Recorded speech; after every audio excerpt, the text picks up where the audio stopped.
Well, good afternoon, everybody, and welcome to another meeting, the Planning Committee. It's good to see everybody and speakers this afternoon, and thank you for coming. My name is Nicholas Wright. I'm chair of this committee, and we have two vice chairmen with us, Councillor Andy Dyke and Councillor Nick Dawkes. Introduce Committee Administrator Mandy Lads and Head of Legal Services Heather Peachy on my right. We've also got, am I bouncing back on this thing? We have planning officers Matt Beconville and Adam White, and later on Robert Smith. I can hear myself. Is that all right? I'm getting a sort of echo. I like hearing myself twice, but not actually this afternoon. Just a minute. Is that better? So we usually have a slight problem technically to start with. Okay. Shall I carry on? Okay. I can still hear myself. Also like to introduce Andrew Fell, who is the Assistant Manager, South Worcestershire Land Drainage Partnership, and also Fran Davis, who's an Assistant Engineer for Flood Risk. I think that's it. And just to say, in case of a fire, there are doors here leading to the gardens here. There's also the doors where you came in. This is being webcast on YouTube, and there will be a break sometime, depending on how we get on with the applications. Also, Councillor Charles Tucker will not take part in items 8 and 9 or vote, since he spoke against this application last time. And I think that's probably it. Have we any apologies, Mandy, and notification of substitutes? Chairman, I've had an apology from Councillor Linda Robinson. There is no substitute. Thank you. And have we any declarations of interest? I've not received any. So are there any declarations? Yes, Councillor Margaret Rowley. Councillor Graham Bocock is known to me.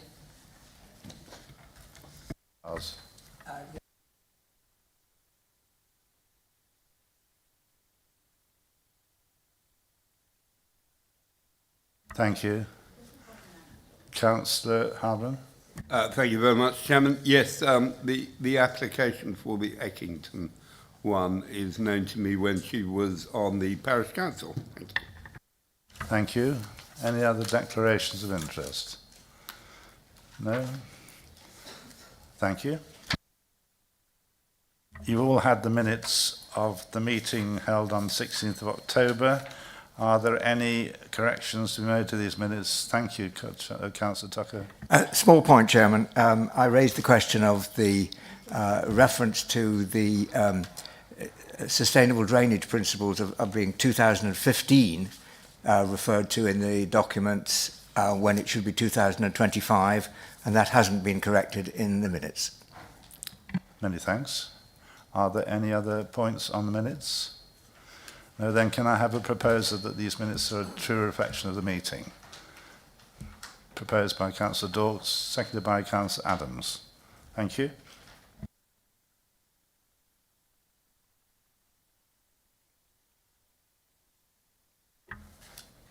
I say this every time, really, and most of you have probably been to a committee meeting before. I'm looking across at speakers, but a lot goes into these applications from the very start when the case officer has them all the way through to this planning committee.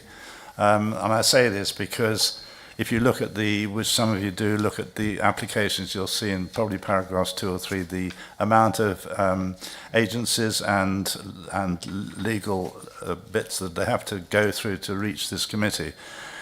It's a balancing is planning, and I'm afraid sometimes decisions of this committee go against what you'd like, but I just ask you to respect the fact that the committee have looked at this and the case officers and everybody else to arrive at a conclusion this afternoon. For those who have been before, especially those who are speaking, I'll just remind you there are 3 minutes for the parish and or town council to speak, 3 minutes for those objecting to the application, and 3 minutes for those in support of the application. And this time is timed, so unfortunately, if you go over the time, you'll be stopped by a buzzer or whatever. And if there's more than one of you, you still only have 3 minutes. So you don't have 3 minutes each, you have to divide it. And I see we have possibly 2 speakers on, or there's even 3 on one occasion. So you have to decide how much time you want each, unless one of you is only speaking. And the procedure is such that the planning officer will decide, will describe the application. Then the parish council will be asked to speak, then the objector, then the supporter, and then the visiting ward member. The ward member will have to need to ask questions if they want to, open to questions from the committee. The ward member will address the committee, and then it'll be open to debate. That's how it sort of operates, if that's all right. And I think that's it, except to say that updates are allowed up to and including this meeting, and we've had certain updates. Attention is drawn to the advice note to applicants and the public, where it states that where updates have been received before the Planning Committee's meeting, a written summary of these is published generally by 5 p.m. on the day prior to the committee meeting. Please note that verbal updates may be made at the meeting itself. And so if there's nothing untowards there, we will crack on with item 7, which is planning application 24/02258, and we went on a site visit, I think the last time, at the 3 Cox Lane, Offanem. We have 2 speakers, or 3. We have Ms. Leah Monk or Mr. David Morgan. I'm not sure who's speaking there. Just one. Thank you, Leah. And we have Ms. Michelle Simpson-Gallagher as well. Would you like to come forward and sit in the hot seats at the front? Thank you.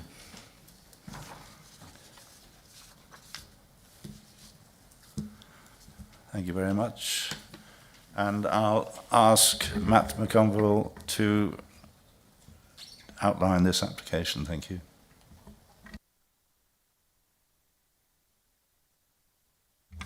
Thank you, Chair. Apologies for the initial technical issues. I'm not sure what was happening there, but it seems to have resolved itself now. So this is item number 7, and it is an application for the erection of 42 affordable dwellings, the formation of an access, open space and associated works on land of 3 Cox Lane in Uffingham. So the star marks Uffinham's location, and it's pretty close to Evesham, just to the sort of northeast of the settlement.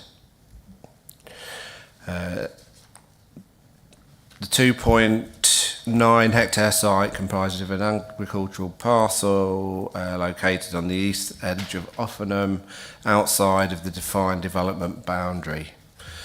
Access is proposed through an approved housing scheme to the north, which is this one here, if you can see my cursor.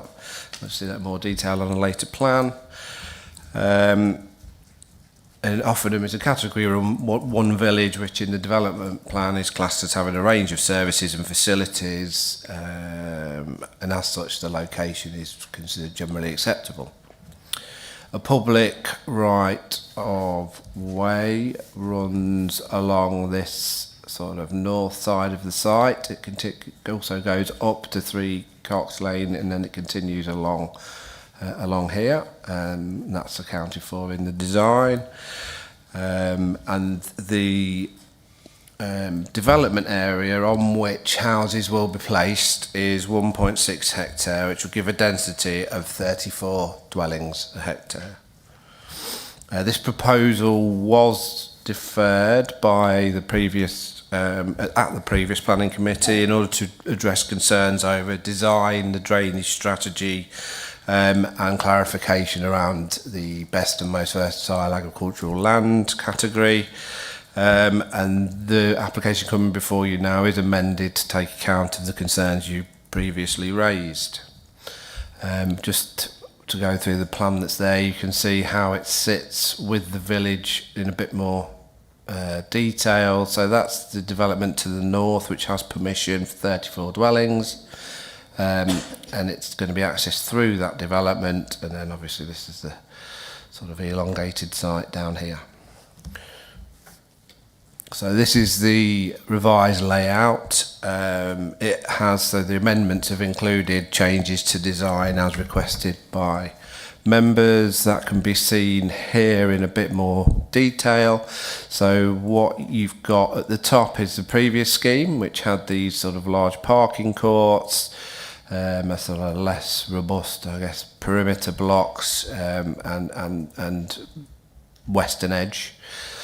The revisions in terms of design have taken on board members' concerns, apologies, and they have, you can see here, removed this large parking court, which is never ideal, and replaced that with a much better kind of set of properties around this sort of defined perimeter block. Then you've got a revision of the design around the road here, which obviously allows for the loss of the car parking space, and again that creates quite a sort of strong perimeter block and building lines within that sort of central section. Then you have this third section, which has had amendments to again ensure that it's outward facing and create these sort of strong building lines. And then, as with urban design comments, they've put a sort of overcroft to the parking there, and this is going to be a much stronger end elevation within the scheme. And it's quite nice that they're sort of separated by these drainage features that are located between the development, that sort of spreads it out and gives it a more open feel. There's also additional planting and changes to swales and things like that. So they have sort of tried to address some of the concerns that were previously raised.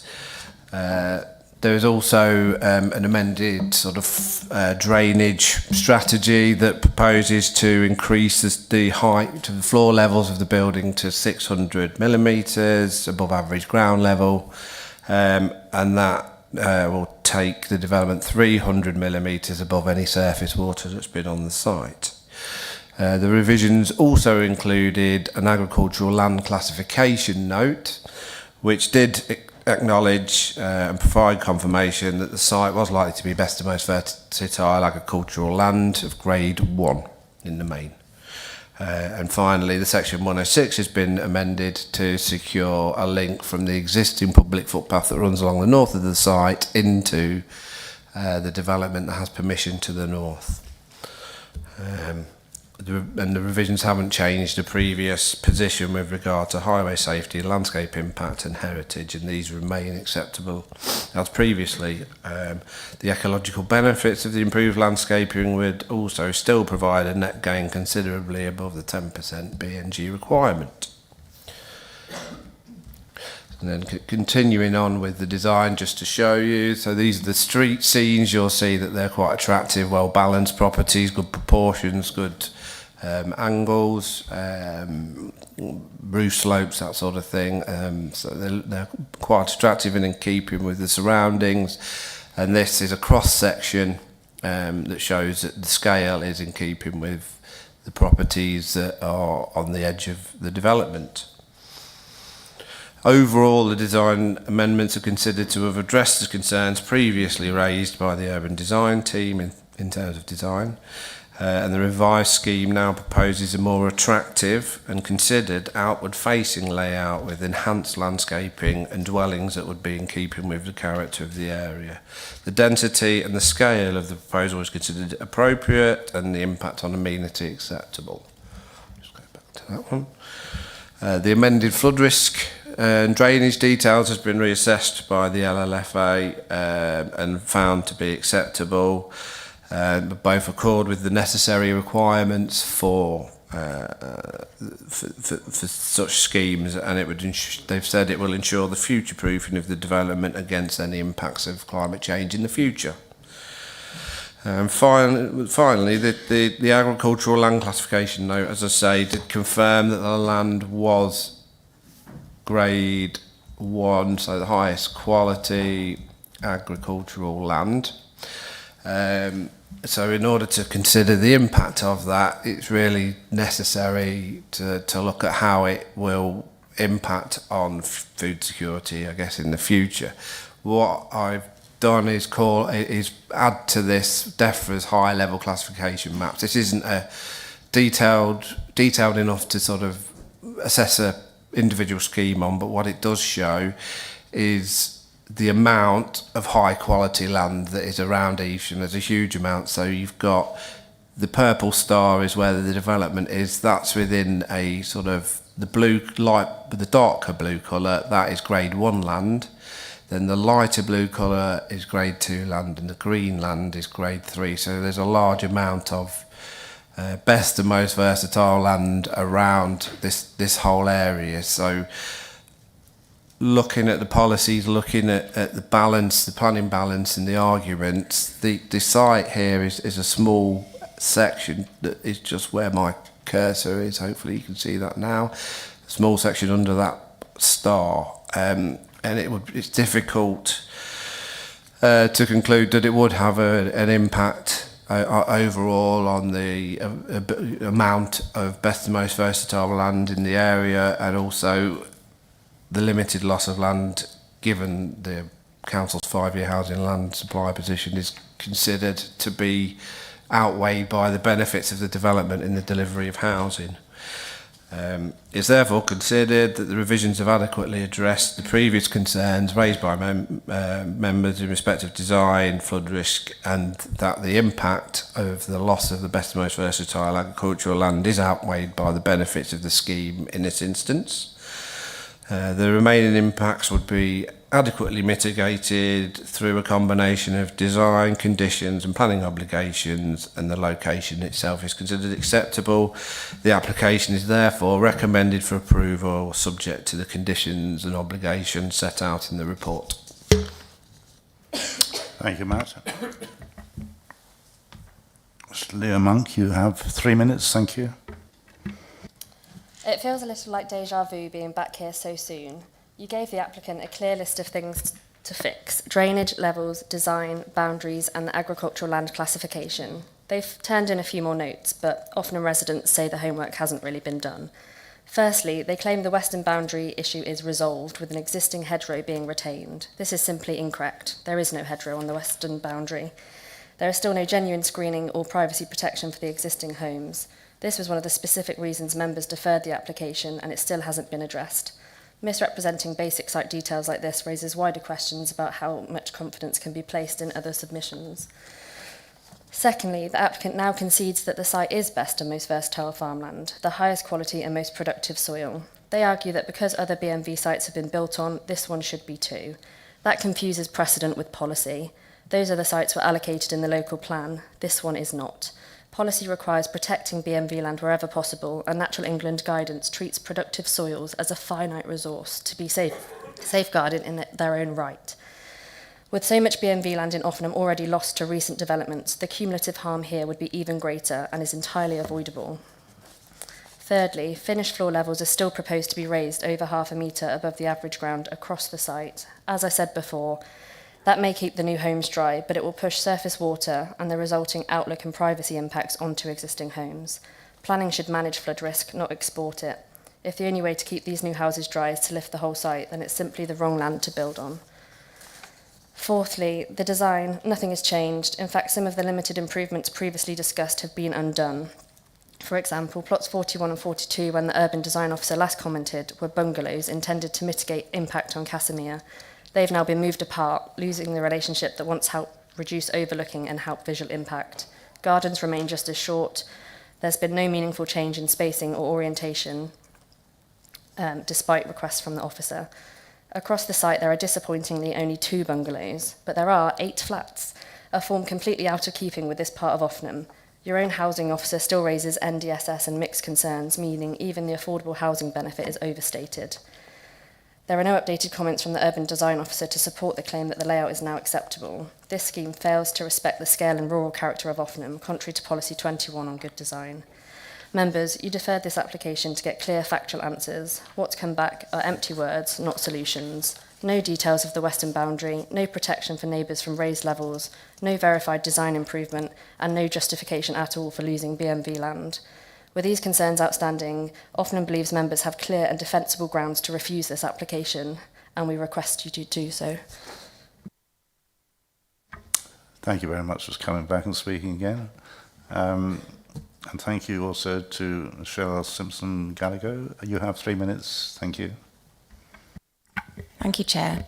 I feel like I need to firstly set out that the design has not changed since I last spoke at committee.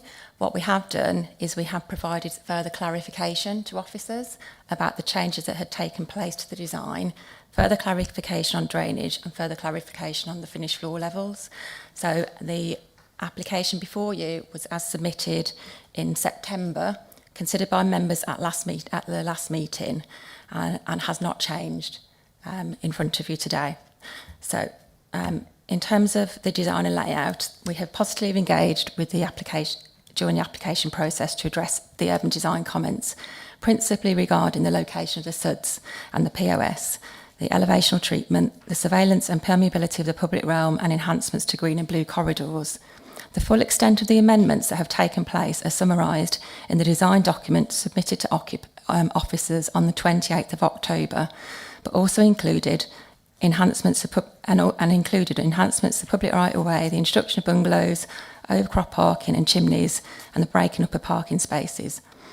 The scheme before members was agreed in principle at a meeting with the urban design officers and planning officer in July. Further to which, and in the absence of further urban design comments, the planning officer has confirmed the acceptability of the proposal, leading to the recommendation to approve today. In terms of drainage, we have submitted a technical note to officers from the drainage consultant's MEC, which confirms the proposed drainage conditions are standard conditions. The additional condition, which specifically refers to finished floor levels, is also a standard condition, but one which places a greater degree of control with the LLFA and the LPA at the detailed design stage, which will take place through a conditioned discharge. The raising of levels to 600 mil, if required, will be for a limited number of plots only, largely located centrally within the scheme, with illustrative cross-sections that have been provided to officers to demonstrate the appropriateness of the relationship between these plots, adjoining homes, and those coming forward on land to the north. Both the LLFA and the Drainage Board consider that the information before them is suitably robust to offer no objection to the grant of planning permission. In terms of agricultural land, an updated note has been provided to your officers confirming that, further to better soil management practices being undertaken over the past 12 months, the site is now likely to be best and most versatile agricultural land. Your officers acknowledge that the proposed development would result in the potential loss of BMV land, but the extent to the loss would be modest, and that agricultural land would need to be developed to meet housing needs. As such, officers still only attribute limited weight to this minor harm. Conversely, the benefits of the proposal are substantial and include the delivery of 42 affordable homes to ND, SS and M42 adaptable standards, new open space including SUDs, swales and ditch enhancements. I'll stop there. Thank you very much. The ward member is Councillor Matthew Winfield. Have you any questions to ask the speakers or the case officer? You can also ask Andrew Fowle and Fran Davies if there's a drainage question as well. Matthew, have you any questions to ask? No, Chairman, I do not. Thank you. I'll open it to the committee. Have you any questions to ask the speakers? Yes, Councillor Sims. Thank you, Chair. Can I just ask the agent, please? You said raising the level 600 metres if required. 600 millimetres, sorry. 600 millimetres, my apologies. If required, can you just clarify what you mean by if required? And if it's not required, what does it mean, please? So the condition has been suggested by your by the LLFA to safeguard the future development, and the provision in that condition is that the levels will be at that level if required, and then the detailed design work that will take place post submission through the discharge of conditions will be when that is determined, which is a standard approach to sites such as this. So the reason we're saying is required is at this stage we only feel that only a limited number of plots may actually need to have levels increased. If required means what? Apologies if I've not been very clear. It's a safeguard for your officers that if the levels need to be increased, they will. Is that sufficient?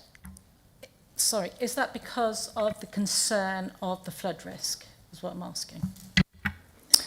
I think I need to defer to the technical expert here. Andrew, if you can help me out, or at least respond, and I can respond again if need be. Andrew? Okay, through you, Chair. This was obviously a condition imposed by the lead local flood authority, not us. There could be a number of reasons for the 600 mil. It could be to ensure that you've got suitable drainage cover and drainage levels and drainage gradients to make sure that it can be drained effectively. At the moment, there's quite a few conditions attached to this application. I've got one on there which needs to be addressed to get over my concerns of how it's going to be drained. At the moment, they're going into a location which I'm not completely 100% happy with until further investigation has been undertaken, and that's that I believe there's a ditch system which runs along the southern boundary which needs to be explored, and that is something which will have to be explored in great detail before we start considering the rest of the drainage for the site. If I'm wrong and there isn't a drainage system there, then fair enough, we will revert back to what's being proposed now, but that could be the reason why the 600 mil is being banded around. It's purely to get gradients. There might even be, depending on what ground levels they're proposing, that 600 mil may help alleviate overland flows, but those overland flows are going to be discharged to swales, which goes to the ponds. So we're not there yet with the technical detail, but we're happy, as are the LLFA, that the conditions in place will get over those issues. This is condition 3 and 4, if you Yeah, read no, it. I just wanted clarification. Thank you very much, Andrew. That's what I needed. Councillor Kersey? Thank you, Chairman. Whilst Andrew is on the microphone, if I can address my first question to Andrew, please. Andrew, the Speaker, Leah Monk, who, can I say, commend you on the way that you spoke, and thank you to the committee again today, has raised the very good point, which I'd actually got the question down. The increased levels may well protect the development, but do you have any concerns at all whatsoever for anything that's surrounding the development because of those increased levels? In theory, no concerns at all, because the MPPF will ensure that the development does not push any overland flood flows to neighbouring properties. That's, if they breach that, that's a major failing on the applicant's side anyway. So where they are lifting ground levels, the surrounding area will have to be drained in such a way as to capture those flows. And going back to my condition 4, I think it is, this ditch course, which may have connectivity to an existing system, might help alleviate that. So once we've got all the information and conditions 3 and 4 are looked at, we'll have a better idea of exactly where this other infrastructure needs to be put in place to capture those overland flows. So no, I don't have concern. We just have to make sure we secure all that technical information on those conditions. Thank you. And Chairman, if I may, to the applicant, you've heard the concerns around screening and that there is potentially a difference in opinion around what screening is there and what hedgerow is there. Could you just comment on that point for me, please? Certainly. Can you refer to which boundary you refer to? Are we Oh talking dear, about? I feel like that is deja vu now, where I'm asking you a question that you don't know the details No, of. I just want That's to a be bit like last clear time. in my response to you. So if you can be clear about which boundary we're talking about. But it is very clear in the report that the urban designer states about the screening. So I would like to think that you know what that was. But the speaker spoke about the concern about the screening, that you saying that it was going to be the existing hedgerow, but that apparently there isn't a hedgerow that's there. In order to respond, the point to bear in mind is that there are a number of conditions, and one of those conditions will be boundary treatment. So there will be details that will be submitted that would cover that off. However, where there are existing hedgerows, the landscape strategy for the site will be to plant and enhance those boundaries, and that was something that was agreed with your officers and the subject of quite considerable discussions, including those with your urban design officer, who has not commented on this scheme. Okay, this is disappointing, to be honest, because the last time, as you've stated, so Matt, as our officer, has actually gone through differences. So anybody watching this committee would think that you've actually changed the design layout according to the deferral. But as you stated, you haven't. Yeah, I can see you shaking your head. I've gone back to last month's committee and can see that exactly you haven't changed the layout at all, but I've also gone back to the deferral reasons, and that was because you couldn't give us any information at all about how you'd address the urban designer's points, which were extensive. So when I'm actually saying about this screening, the speaker has rightly so brought that out, because that was one of the points within the urban designer's comments, that must be screened. So it's not really fair to say that we need, when that's one of the points, one of the many points within the urban designer's issues and comments, I don't think it's fair to just glibly say it will be dealt with in the conditions. I would like to know who is correct and who is not correct. Is the speaker correct when it says that the existing hedgerow will be retained as the screening? Is that correct? Is there a hedgerow there? So we're really clear on this. Can I get you to refer to the exact part in the committee report so that we're clear, because there's lots of Apologies. boundary treatments here. I don't think that quite answers the question, but conditions 13 do precisely state that it's got to be agreed before commencement of anything. 13.2 and 12 and 13.2, so I think probably that covers it. It does to a degree, Chairman. My concern is that we specifically deferred this because the applicant last month wasn't able to comment at all on the urban design officer's comments, and that the report that was before us basically said that the urban designer needed substantial changes, but then the agent wasn't able to tell us what those changes were. So we've now had the updates from the urban designer, and specifically one of those points is about the screening, but still the applicant is unable to talk to us about that. And in fairness to the speaker, she's actually raised a point to say that this isn't possible to retain hedging that isn't there now. So I think that's really why I'm bringing this question, because otherwise the speaker is here who's brought the points to us and they haven't been answered. And I don't think it's fair for the committee to make a decision based on that. I accept what you have to say. looking at agreement on 25 as well. 25, so mention 13. On condition 25, final boundary treatments shall be submitted to and approved in writing by local planning authorities. So I would have thought the local planning authority should have a good say on what is required. But I accept that it's not very plain.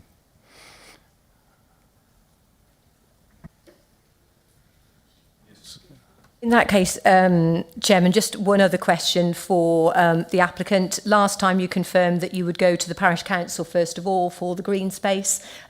Just to confirm that that's still the case, that you'll do that. Your officer actually reported to members that we had said that we would be comfortable with that. So Joan said Joan Desmond said to officers that that was an intention. If the parish council wanted to take on that open space, then we would be happy with that, and that is still the same. That still remains the case. Thank you very much, Councillor Kersey. Are there any more questions to our speakers? No? Sure. Thank you. Thank you both for speaking this afternoon. Would you like to return to your seats? Thank you. And now I'll ask Councillor Winfield to address the committee once speakers are sat down.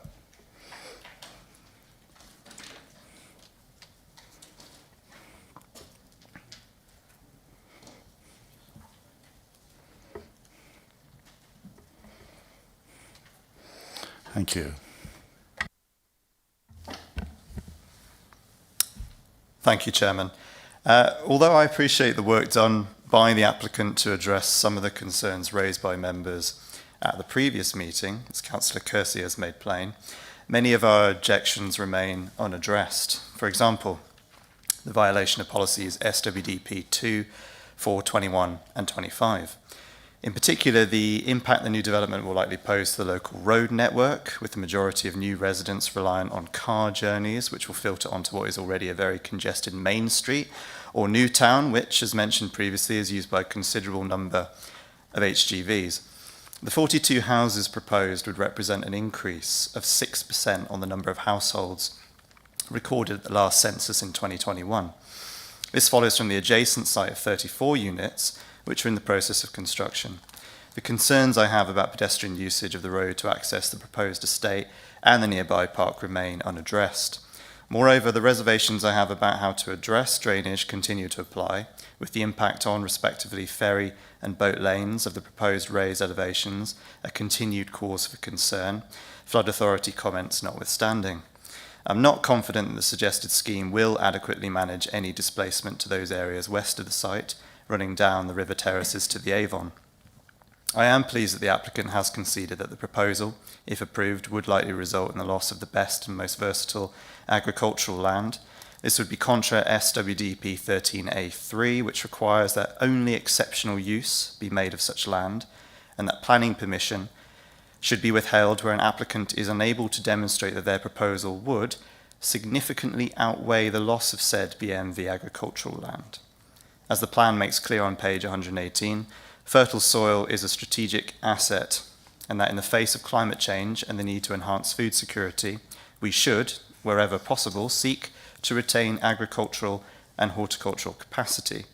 On the same page, it is noted that the loss of parcels of land in excess of 2 hectares warrant careful consideration.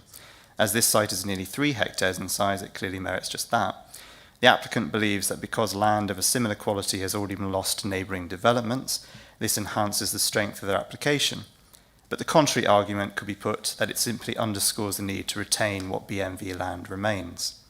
I note the comments of the urban design officer and the unsatisfactory responses given in some places, including a reference to a non-existent hedgerow.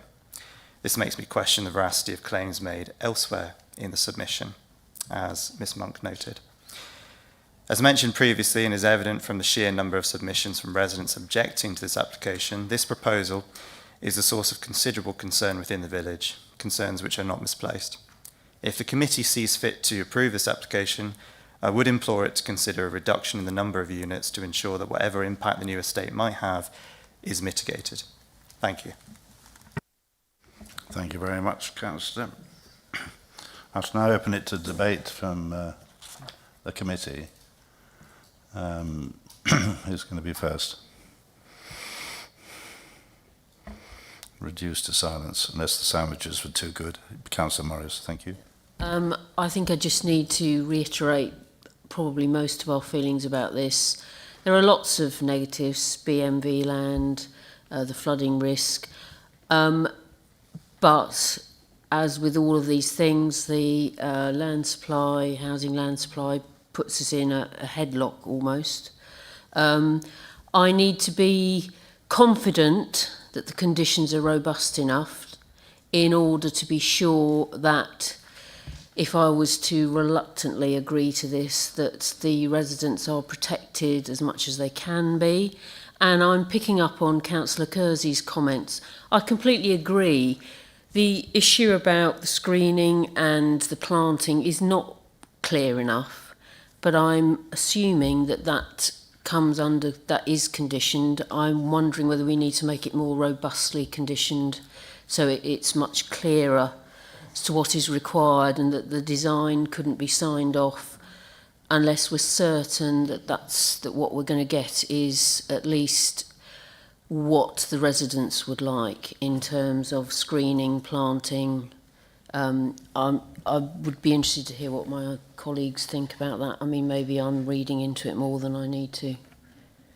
Councillor Dawes. Thank you, Councillor Morris. Thank you, Chair. I've got to say I'm disappointed at this. I was hoping that something would have come back a lot better, better redesign, more in keeping with the urban designers' comments. I'm even more disappointed to find out we were correct and it is Grade 1 BMV land. And whilst I take on Matt's comments about it's only a small bit, it is a finite amount of land that's there, and every time we take a bit away, there's less left. I too am sceptical about the drainage, but we have to take Andrew and the experts' opinions as read. So I'll be interested to see what everybody else has got to say about this. But I'm very unhappy with it. Thank you, Councillor Robson. Thank you, Chair. I too am really disappointed it was back so quickly. I would wonder how much has been discussed with the local ward member on this as well. I know the officers have had discussions with the applicant, but how much was in the ward member. We have a Grade 1 land here. It's over the 2 hectares and it's contrary to the SWDP 13. Others that have had permission granted on Grade 2 land around the corner on Laurels Road, they actually admitted to it straight away, and it's under the 2 hectares. So there's a difference there. I'll see what other people have to say, but again, I'll echo others people's comments. It's a really tricky situation and it's not good, and we don't really want to be losing bits here and bits there of BMV land. Thank you. Councillor Tucker. Thank you, Chairman. This is a site I frankly think should have been dealt with or should have been considered from a drainage aspect as a part of a larger site with a strategy for the whole of that larger site. We know that the development is taking place to the north, which is where the access comes through. This site is proposed, and also we know that there is a proposal for a further development on the land to the north and northeast of that site. And really, drainage should have been considered as a strategic whole for that area. I know we have to consider the application that is in front of us, but really, this is something where there should have been a strategic consideration of how the surface water drainage is to be discharged and where it would go to, because clearly all of those 3 sites are likely to funnel surface water down into the village. And so it's not just a question of how the site that we're looking at today will be drained. It's a question of how all 3 sites will be drained and the implications of those. So although I'm slightly more happy than I was last time about the drainage situation, I still think that that is an issue which needs really to be addressed in order to understand the implications for Offanem as a whole. Thank you. Thank you, Councillor Tucker. Just going to ask Adam if he just come in on the conditions, just to assure people that they are positive and binding. Adam. Yeah, thank you, Chair. Just picking up on the landscaping point, if you look at condition 13, I think that is robust enough. I mean, part 1 does require them to identify all the existing trees and hedgerows on sites, canopy size and what have you. Then parts 2 ask for the proposed planting, so it will get them to show existing, exactly what's there, what's proposed, and then we'd have control over that. So I think there's sufficient comfort there that can be addressed.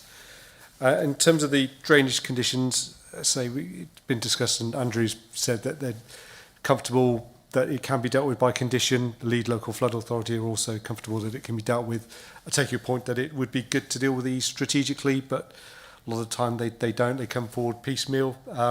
Different landowners, and we are where we are with this. But I think the conditions set out by the lead local flood authority and the drainage engineer, I think, is sufficiently robust to get those details that we'd have control over and hopefully be happy with the details. Thank you. Councillor Kersey.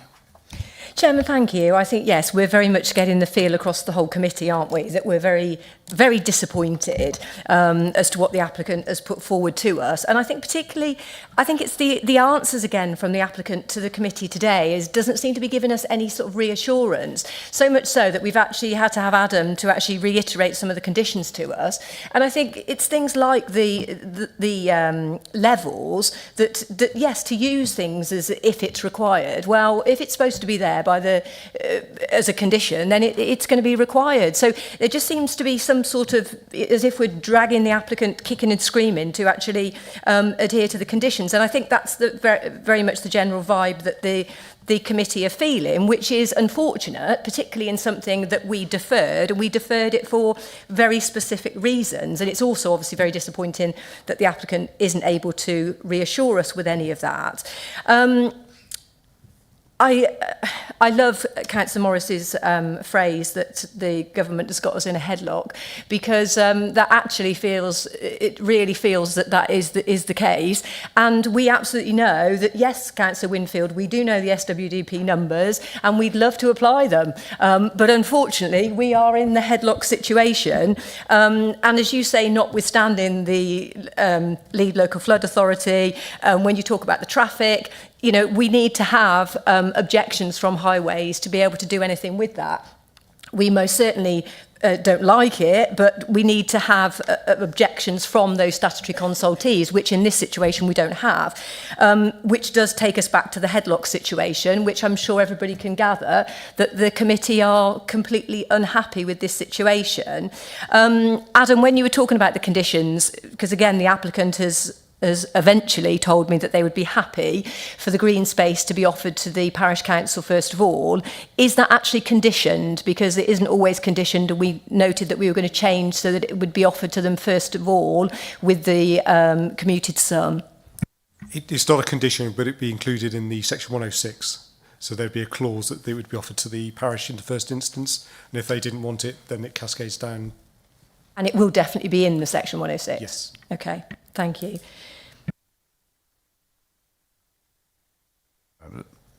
You finished?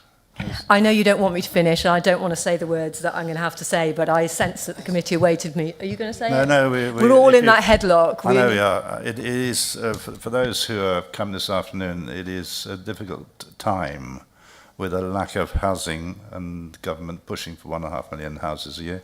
And we are all planning authorities in this position. That doesn't mean to say we need to approve anything and anywhere. But obviously, as Councillor Kersey says and Councillor Morris, we are in a sticky headlock position, headlock being the right word. Have we any other comments on this application? Councillor Dawkes. Very reluctantly, I'd like to propose approval as per the officer's recommendations. Thank you. Councillor Kersey. And I will very reluctantly, as it is a very, very sad day that when Matt put that picture up, which I think didn't help the situation, where it actually shows that map of the Vale of Evesham.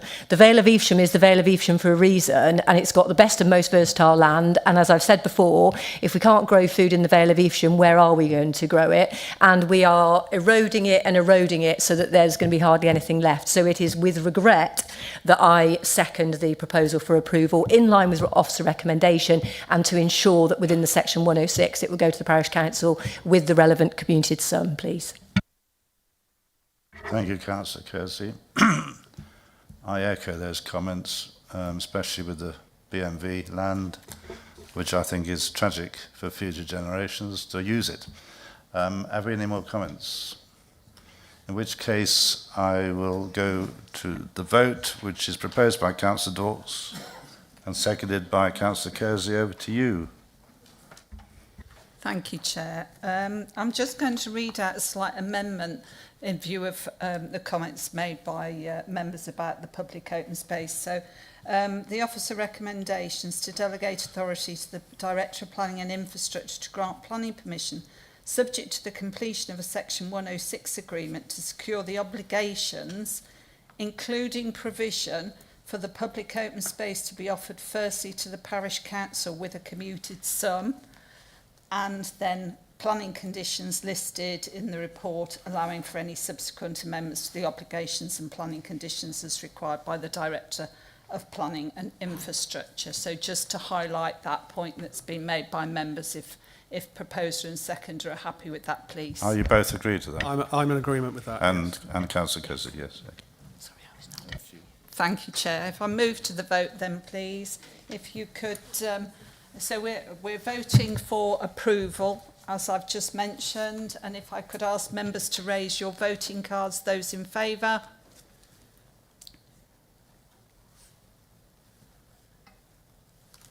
Those against.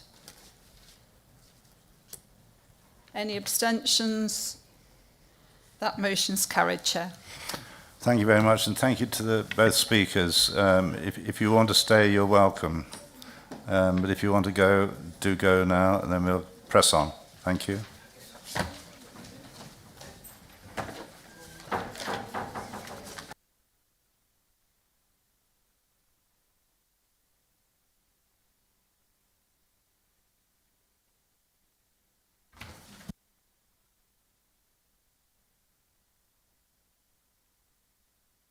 Well, okay, let's welcome some more people. Pressing quickly on to item 8, which is planning application 25/00943 Bishampton Solar Energy Park, installation of battery energy, etc. We have 3 speakers or more. Councillor Graham Bocock from Bishampton and Throckmorton Parish Council. If you'd like to come to the front, there you are. Yes, and Ms. Janine Cobain. And is it Mr. Nigel Moore and Mr. James Blythe, or one of them? Both of them? 2. Well, we're honoured then. And are you both speaking? No, I'm just here for the questions. Nigel will speak. Nigel will speak. Thank you very much. Thank you. And the planning officer who's dealing with this, Alan White, who I'll ask to outline this application. Thank you.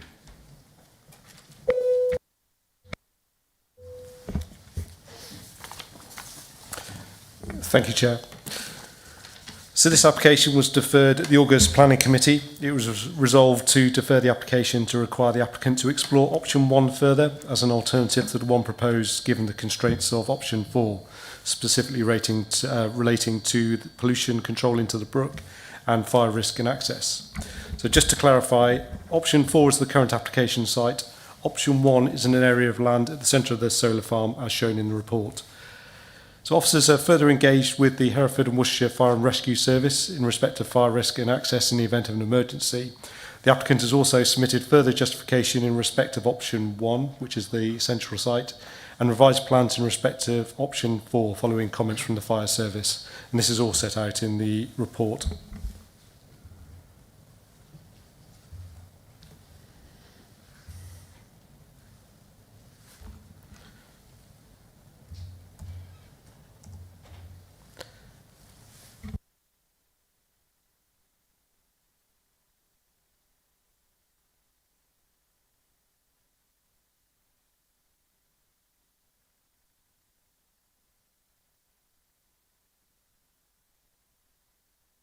Sorry for the delay. There we are. Apologies. So just as a refresh, the application site forms part of an existing solar farm approximately 350 metres to the east of Bishampton. The built form would predominantly occupy an area to the northwest corner of the solar farm, adjacent to a public right-of-way which runs to the north of the site. So the site is not subject to any formal or informal landscape designations and does not contain any designated or undesignated heritage assets. So the majority of the site is in flood zone 1, however the eastern section of the site is located within flood zone 2 and 3. That shows you an aerial view of the application site there.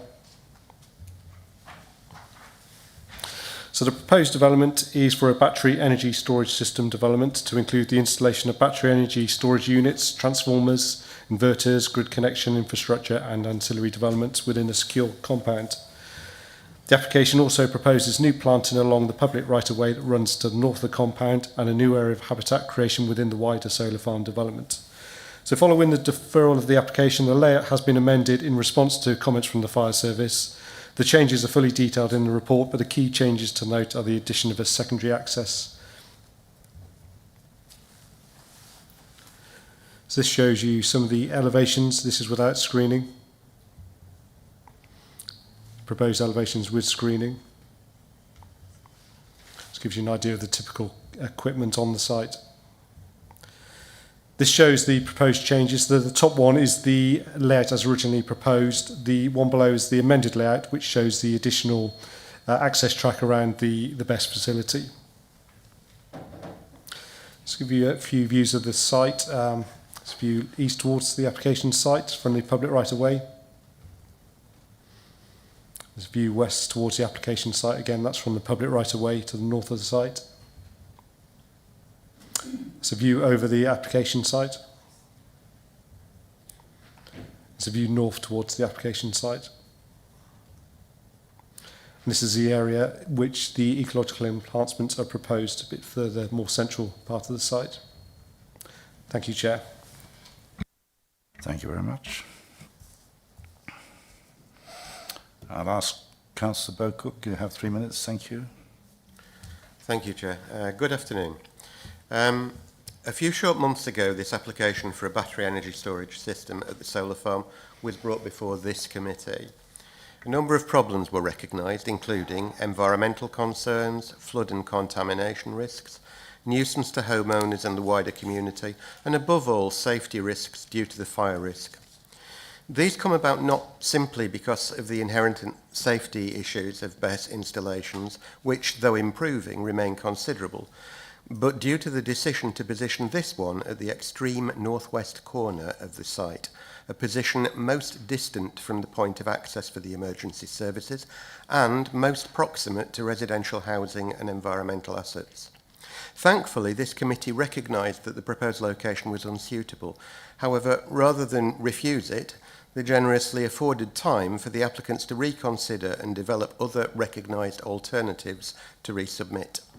Regrettably, instead, the applicants have chosen to invest this time in simply building a list of reasons why they don't want to use the central location and then resubmit essentially the same plan.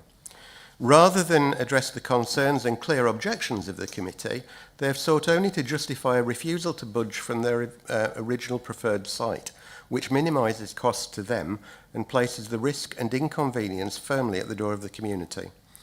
They limit their focus to one area previously considered and argue that it isn't suitable, treating this as incontestable.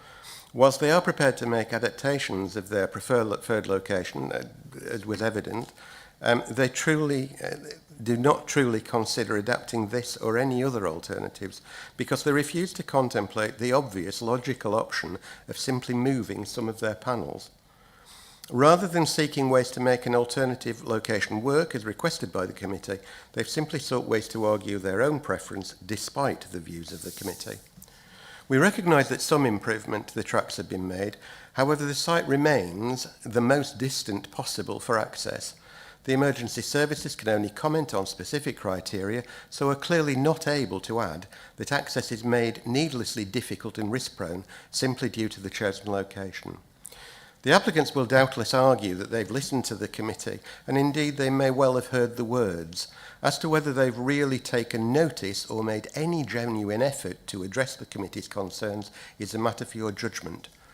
If you feel they have, then does anything in the resubmitted applications do enough to persuade you that the site has now become suitable? In the view of the Parish Council, there has been no substantive change. All the original objections remain, and the BESS in this location should not be approved. I thank you. Thank you very much. Ms. Janine Cobain, you have 3 minutes. Thank you. After the meeting in August, we really hoped that Infinis had listened to how worried we all are about the risk of fire in this development. The most recent submissions from Infinis include the requirements from the fire service, along with lists of health and safety and other regulatory bodies that they will consult if they get planning. There is lots of information on how they will protect their own equipment and staff, but absolutely nothing about how, in the event of a fire, they would protect the residents of Byshampton, us as a farming neighbour only 40 metres away, as well as our neighbouring farmers and people walking the footpath, or how they will prevent the pollution and contamination of the Whitsun and the local wildlife habitat in the event of a fire that lasts more than 2 hours. They have added 2 more gateways to the site, but they are still accessed by the same track which floods, and there is no mention of what happens when the 2 hours of water supplies are run out, particularly as there is no water supply anywhere on the whole solar farm. On further examination of the fire service recommendations, in particular to do with access and clearing flammable material from around the units, it becomes very apparent that this site is not big enough. The average size of a 50 megawatt storage facility is between 2 and 13 acres. The recent planning approval for the Statcraft BESS at Feckenham is for a 50 megawatt facility on 5 acres. This is a 63 megawatt storage facility, which Infinis is trying to squeeze into 0.6 of an acre, part of which floods, within 20 metres of an important watercourse. You could possibly understand if there was nowhere else, but this is a 90-acre solar farm, 68.2%, which does not flood. Site 1 is similar to Site 4, but benefits from being in the middle of the solar farm, away from the village, the reed bed, the woodland, and is accessed by an existing track much closer to the sea road. We also wonder why Site 5, which is positioned in an area already allocated through policy SWDPR 59 as a renewable and low-carbon energy site, is not being considered. This site would comply with SWDP 28, which states developments in areas of flood risk should be avoided by directing it to areas of lower risk. Option 5 does not flood. It would benefit from an access straight off the road from the north, no prevailing winds, would have space to build in all the logistical requirements, could have proper soundproofing and decent screening. Surely safety is the priority for this type of development. Thank you. Thank you. Mr. Nigel Moore, you have 3 minutes. Thank you. Thank you, Chair. My name is Nigel Moore. I'm a Chartered Town Planner, and I'm joined by James Blythe from Infinis Energy. We came before committee in August of this year, and the minutes record that committee resolved to defer, and the applicant was instructed to explore option 1, which is the central site, as an alternative to option 4, which is the application site, specifically relating to pollution control into the Whitsun Brook and fire engine access. Having completed the assessments, the main findings are firstly, with regard to river flood risk, there's no material difference between the sites given that both of these options are outside of the Whitsun Brook flood zone, but the central site is within an area of high risk for surface water flooding. This is because it's a natural drainage channel, and the only way to mitigate this risk would be to create an artificial island requiring an additional 180 HGV loads of foundation stone, plant and machinery. But building in a drainage channel would lead to the loss of 600 cubic metres of storage capacity, and the only way to compensate for that loss would be to remove an existing woodland block and surface layers. Secondly, with regard to fire engine access, mitigation was initially submitted in the form of an outline safety management plan and an emergency response plan. But the fire service requested that this mitigation be traced through onto the layout plans. So accordingly, the plans were amended, additional access routes were provided and submitted, and on the 21st of October, the fire service confirmed that the application site was acceptable.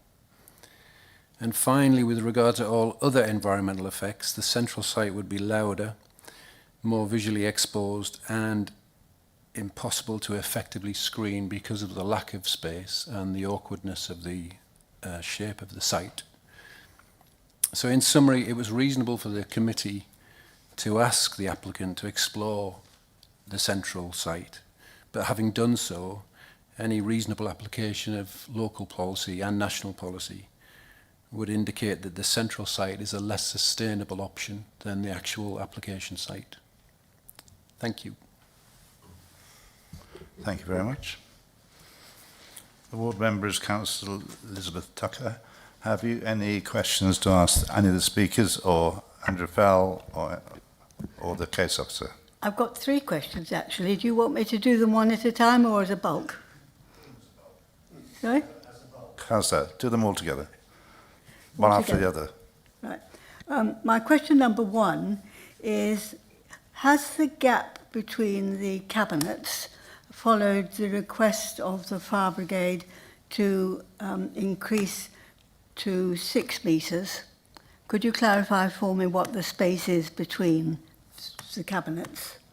I think it was saying it was the advised from the NFCC to achieve that. Second question is, I'm trying to understand the biodiversity net gain. According to what I read, the original permission for the site has a higher biodiversity net gain than the current proposal, which is saying it's got a net gain, but is actually, if you like, removed from the original permission. So it is less net gain, in fact, than was originally in the planning application. And then my third question was, where do you go for water after 2 hours of fire? Thank you. Perhaps Mr. Blythe would like to answer at least 2 of those questions. So, first of all, question 1 in terms of the spacing. The 6 metres referred to in the guidance note is a different type of technology to the one we're proposing here. The 6 metres refers to a containerised BES system that's akin to a shipping container, if you like. That's a different design, so they're much larger, and because of the size of that and the amount of lithium in those, they need the larger distance between them. This scheme is individual cabinet-based, akin to a domestic fridge, if you like, and because of the inbuilt nature of the safety mechanisms within each cabinet, i.e. they can independently close off should they detect any temperature rises. That separation distance isn't required in this instance. The cabinets as shown are 1.5 metres separated back to back. That has been the case all the way through the application, and is something that the fire brigade looked at and commented on. And obviously, as we've pointed out, that their response was no objection. In terms of the second point and the BNG, you are quite right. The solar park had I think off the top of my head, it's a 30-something% increase in BNG. As obviously, if this scheme was approved and the BES was implemented in the area as shown on the screen, that would result in 9% roughly of that BNG being lost. So roughly we're talking about low 20s. However, in addition to that low 20% from the solar park, this BES application will then have an additional 25%, which is to the south of that plan shown on the screen there, adjacent to the footpath which Adam showed in his presentation. So that's an additional 25%. So if you like, if you take away, say, the 9% from the solar park that is obviously lost here, and then account for the 25% from the BES, that is 16%, if I'm not mistaken, overall BNG gain across the linked applications. In terms of the third point, again, noted that there's a 2-hour supply within the BES site as per the fire regs. There is an existing water source in the compound area for the solar parks. That's where the substation area is. That water source can be used to fill up the fire brigades in the event that the fire lasts more than 2 hours. I hope that clarifies matters. Would you like to come back?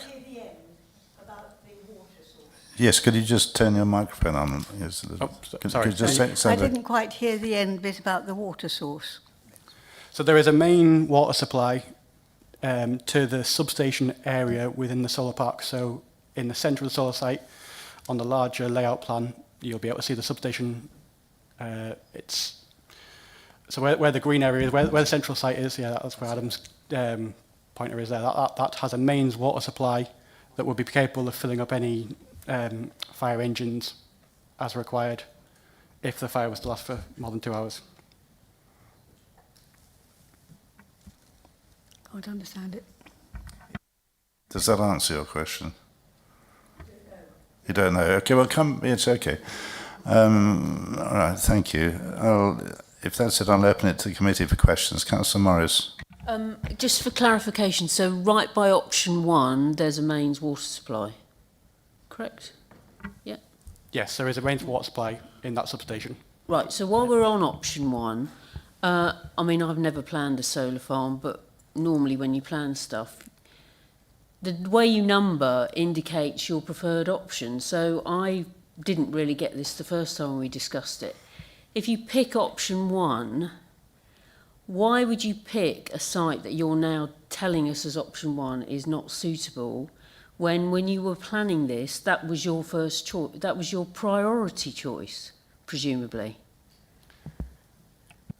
It wasn't a priority choice as such, it's simply numbering of the available space around and within the solar park. Option 1 was simply a number given to that central location so that we could undertake feasibility and differentiate between the areas. At that stage there was no preferred site because we didn't have any technical input to actually narrow that down to a preferred site. The whole optioneering exercise and the feasibility then confirmed the preferred site. Just a clarification on the fire, because that is the main concern of the residents. From the committee the last time, and I may be misremembering this, in the event of a fire, you don't actually put the fire out, you just contain it. Is that right? I believe that is the case. I think the fire regs suggest that the water supply is to dampen down the remaining area whilst the fire burns, basically. The difference with this site compared to, again, the technologies as per the guidance is that these cells can be individually closed off either, like I say, by the cell, so i.e. each individual cabinet as per the domestic fridge that I mentioned earlier, all the way up to the entire site can be shut off. Once those containers are closed, it then stops the oxygen, the suppression systems kick in within the units themselves and stop the fire. It's not a case that the letting it burn element of it is referring to the larger shipping container elements of BES as per when the guidance was originally written. Councillor Burge, followed by Councillor Dawes. Thank you. Just expanding on the argument around fire safety. So the proposal obviously includes the water tank capacity as per the regulation, but I was just interested to know whether a site-specific calculation had been undertaken to ascertain, given the layout, sizing of the unit, what the actual water capacity would need to be to essentially put out one of these units or to manage the fire, as opposed to just using that standardised model. No, there's been no site-specific analysis done at this point. Obviously, we've followed the guidance. That's what their fire service require. As part of the conditions that are proposed, we do need to talk in depth with the fire service about safety management, about response plans. That would include, in the event of an emergency, how that would be dealt with, and obviously, if at that point it becomes apparent that further water is required because of the site specifics, we can look to accommodate that at that point. And that wouldn't be obviously discharged until the fire service give their approval of that. Okay, Councillor Dawes. Thank you, Chair. I got a few questions. It's all around option 1. A little bit disappointed in your response. I felt that we conveyed that we wanted you to explore how option 1 could work, whereas what you seem to have done is come up with a load of excuses as to why it won't work, which is a very negative approach. Accepting that it's probably one of the lowest points on the place, your actual report showing the flood plain and the flood movement of water from south to north is somewhat disingenuous because there is an actual very large ditch crossing that area, which then joins the north-south watercourse that you show on the left-hand side. Therefore, it's not going to flood nearly as much as you're trying to say. Also, being the lowest point, I would have thought it was a good place to put a load of water and keep a load of water, and it's also going to retain any polluted water and be easily treated. It's also next door to your water supply. One of the other excuses was that the screening for the footpath would no longer be very effective because they'd be looking at these batteries. There is no screening along that. There's nothing planted along that fence at all. I know that. I was there this morning. So, yeah, I'm very unhappy. I was very unhappy with your proposed option, whatever it is, and really feel that you have not explored option 1 at all. Have you actually, again, you say you've got to build the land up. Why couldn't you not put it on legs? You've put all the solar panels on legs. is that your question? Because we want to keep it to questions at the moment. Okay, I'm sorry. Because you've rather sort of stated... why could you not raise these units on legs rather than thousands of tons of earth and rock?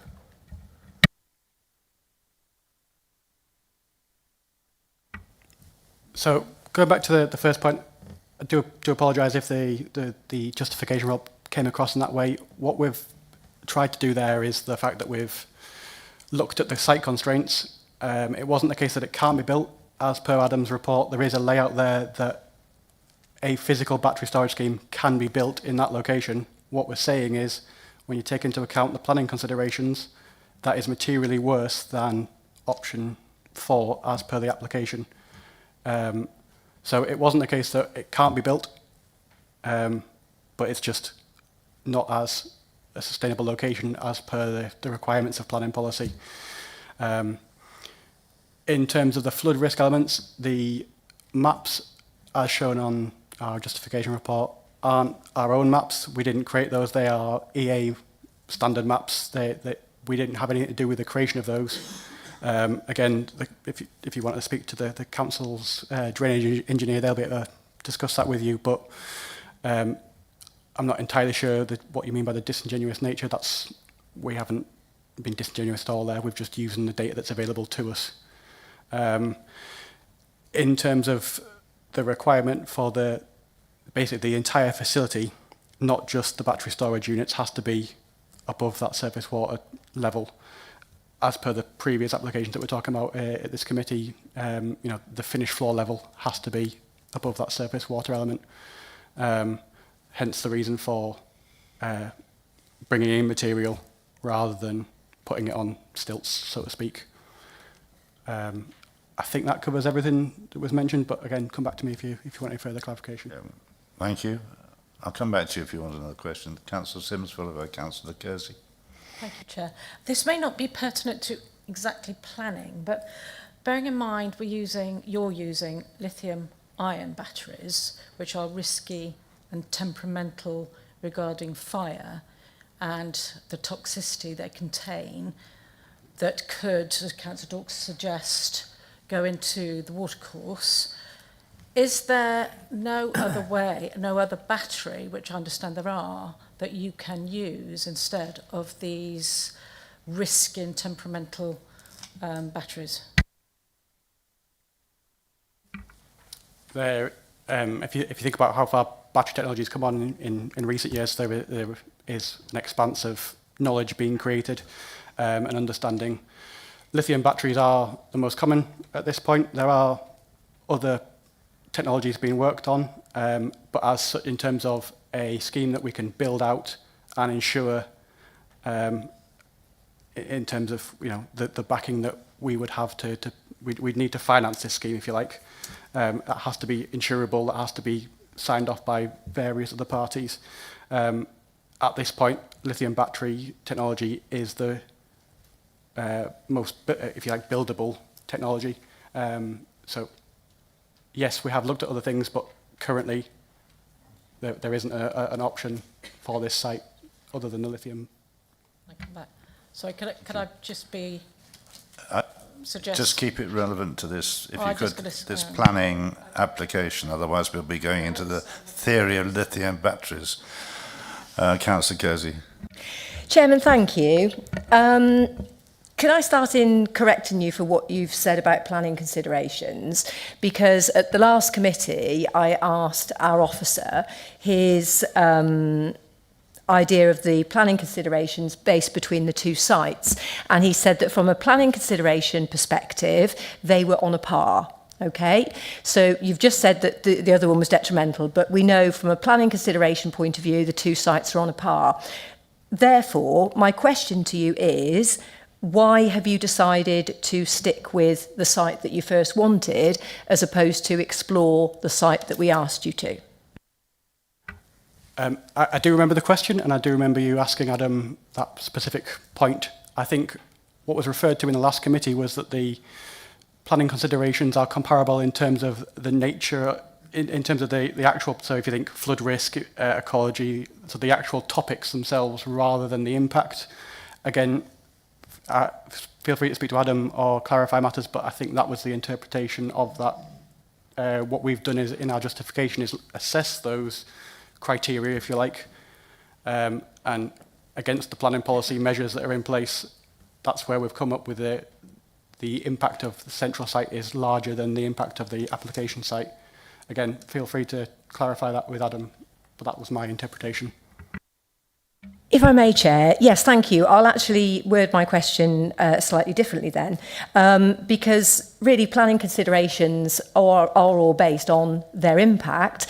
Therefore, I will ask my question slightly differently, because as I maybe suggested to you at the last committee, what is the impact to you of choosing sites? Because we know it's not material planning considerations. So what is the impact to you as an applicant and the reason why you've chosen to not review the other site? Again, I do remember the conversations, the buildability element of it and the cost implications, which I think is where we're going to with this argument, is any site that we develop for this battery storage scheme will be a multi-million-pound investment. There is negligible difference between any of the options presented. So in terms of the cost or the financial impact, there's nothing. What we're trying to do here is be a reasonable developer in terms of why would we build a site that is less sustainable, more impactful, when we look at the planning considerations as a whole, when there is an option that we believe is more sustainable. Chairman, if I may, I guess I just need to pick up on your less sustainable that you've added in. I think you're just trying to get away from the fact that I think it's probably more impactful on your, might I dare I suggest, your bottom line, to have this site. So when you're saying, so bearing in mind there are no material planning consideration difference between the two, therefore no further impact between the two from a planning perspective, which is why they're planning considerations. So when you say that the option that we asked you to look at is less sustainable, in what way? Again, I think this is probably a point to clarify with your officers rather than myself. Obviously, the planning committee have got a viewpoint. We've got a viewpoint in terms of the feasibility that we've undertaken.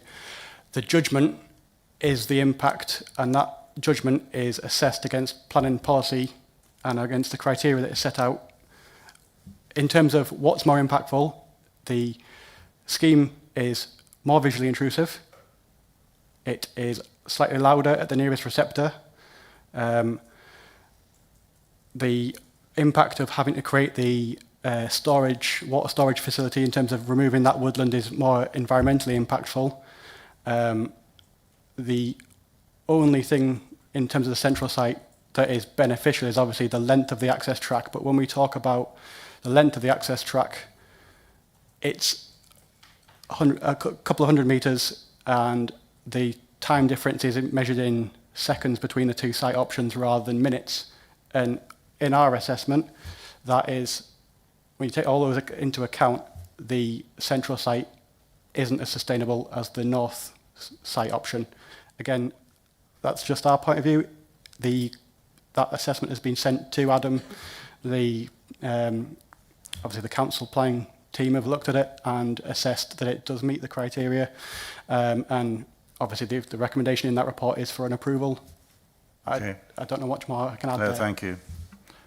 Just because you've brought into this conversation, Adam, would you like to make any comments? Yes, thank you, Chair. Just in terms of going to the constraints, they are, constraints-wise, they are sort of generally affected by the same constraints. But I guess the extent of those constraints does vary. They're obviously different size sites, different parts of the site. So whilst they're in, both of them are affected in flooding, but in different ways. The central site is affected by surface water flooding. The site where it's currently proposed is affected by river flooding. So still similar constraints, but the way they affect the sites is slightly different. From officers' point of view, we concur with the applicant in terms of if we look at the sites as around in terms of option 1, whether you've asked them to look at, and the proposed sites. In terms of the benefits of the central site, in flood risk terms, I think we agree that the northern site where it's proposed is better, more preferable in flood risk terms. I think landscape impact broadly the same. It's slightly worse in noise terms, not massively, but I think the big thing for us is probably the flooding risk. I think we feel that the site where it is at the moment is preferable in flood risk terms. Thank you. Andrew, have you got anything to add?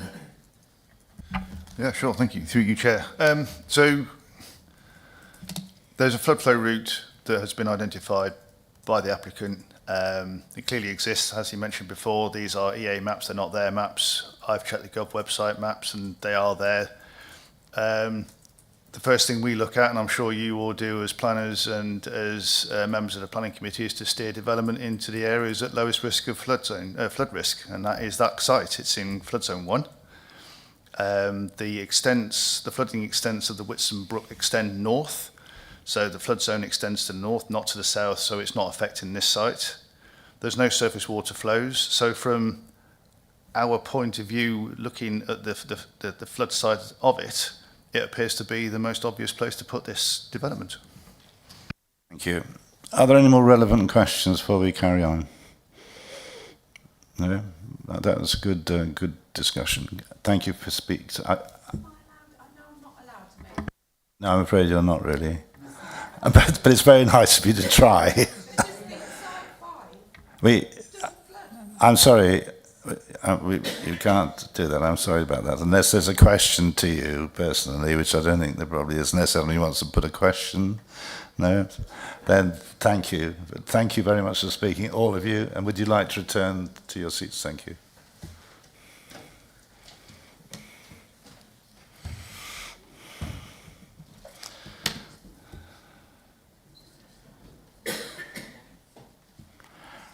Councillor Tucker, would you like to address the committee once the speakers have sat down? Thank you. Thank you. Number one, it should be a pleasure that we've not got a 5-year land supply hook over our heads. You can actually do proper planning, which is a nice relief, I think, for the committee, but obviously not for us locally.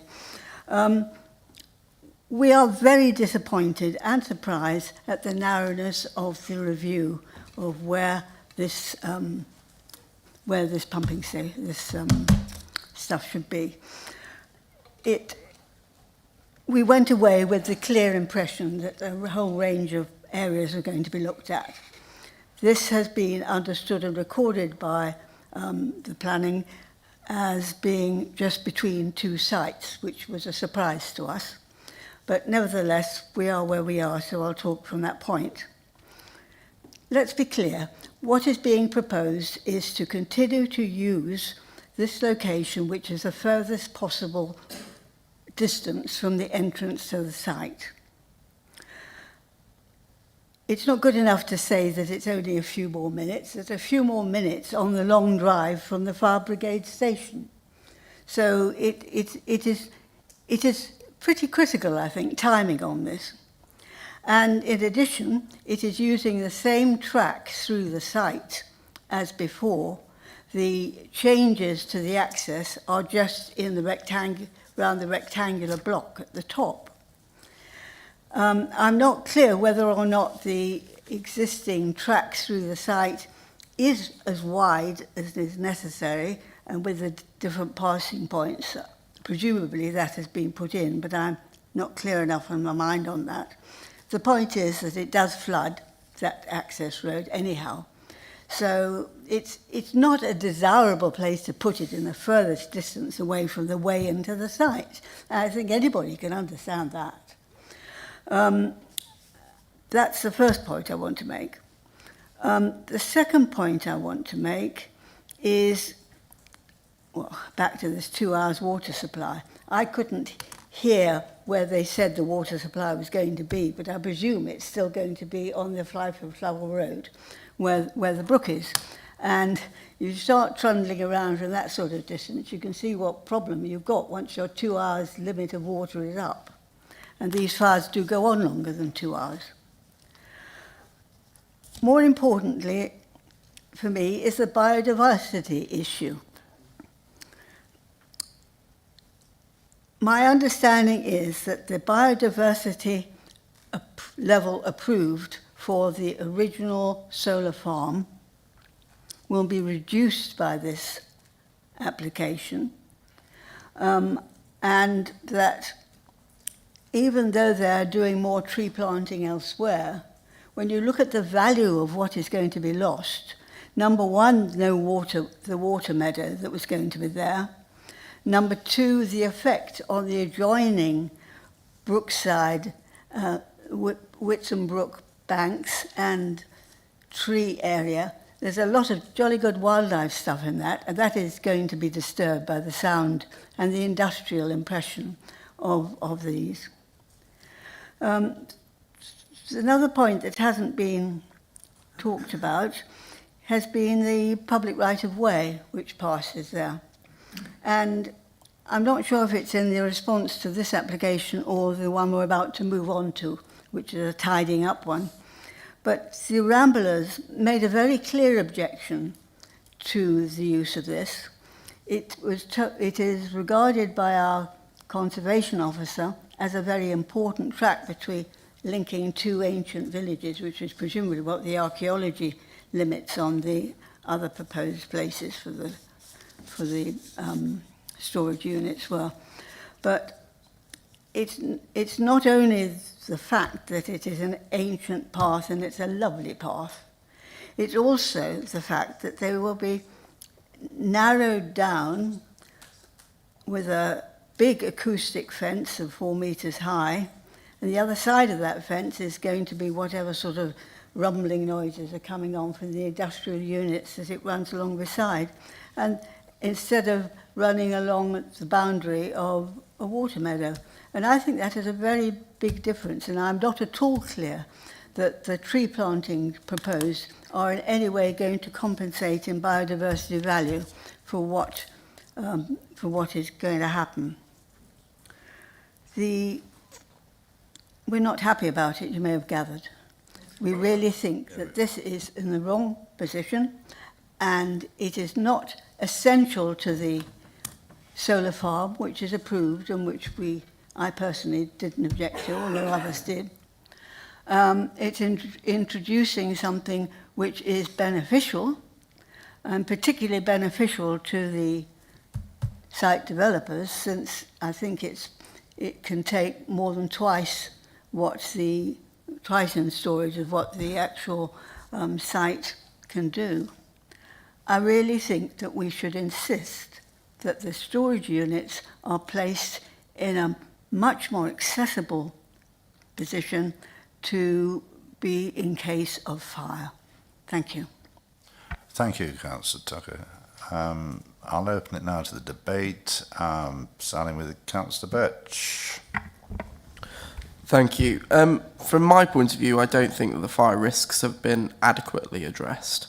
I think if you actually look at the advice from the National Fire Chiefs Council, there is some doubt around whether that statutory amount for the amount of water that's necessary is actually correct, because there have been a lot of instances in which there was a need for more water than that, and therefore they do call for more and more for there to be a review of site-specific needs as opposed to that general number.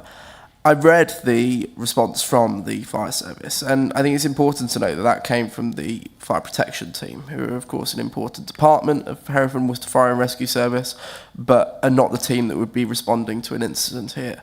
I think we've seen over the summer there was a couple of large incidences in Wychavon where there were large fires which took up a large amount of resource for the day from Hereford and Worcester Fire and Rescue Service. Were there to be a fire on this site, I think we'd see huge strains on the service that they struggle to manage, really. I think it's important to note as well the proximity to current properties, to farming lands, to residences, to essentially people living and working in the area, and the risk that a site like this would pose. From my point of view, there's three key concerns. There's the risk of runoff from the level of water that you'd be pumping onto the site. I think regardless of whether it's in flood zone 1 at the moment, I think the amount of water that something like this could take and the risk of runoff, and of course with a lithium-ion battery fire, what that runoff may contain. I think there's also the risk of the pollution that would come from a fire and possibly the need to even evacuate some of those neighbouring developments and properties were there to be a significant fire. You have got the risk, and as the fire service still put it, the access is not ideal. The ability to actually get onto the site is restricted. If something like this were to catch alight, I think you're at risk of, crews having to be there for days, not just hours, trying to contain. And as we say, it's a matter of containing it, not putting it out, because of how difficult these things are to deal with. So on that basis, I'd propose a full refusal on the basis of SWDP 31 pollution. I think that this development proposal highlights significant adverse impacts on both human health and well-being, the water environment, should there be an issue with runoff, the effective operation of neighbouring land uses, should there be a fire. And I think, as Councillor Tucker put it, in terms of biodiversity, just today the RSPB released a survey stating their opinions on the current levels of development that we're seeing, and the fact that development is being prioritised over biodiversity, and the ability for the two to coexist should they be taken into consideration. I don't think that this development has necessarily taken into enough consideration the existing habitats, and from that basis I don't believe that it's policy compliant, would therefore support a full refusal. Thank you, Councillor. Can I just ask you, because you mentioned it's the Fire Protection Service responsible for all reports in Hereford and Worcestershire? That's correct, yes.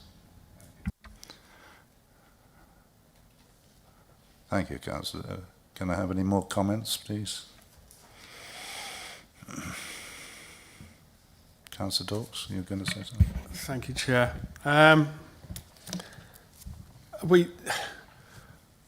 We still haven't got over this thing. We have an area that has been agreed in a previous planning application as a place to increase the biodiversity net gain.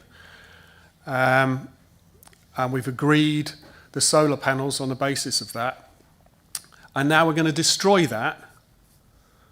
And not only that, but a very attractive area around it with footpaths, and a brook, and potential pollution of that brook, when we've got a site, an alternative site that could be used with a little bit of creativity maybe.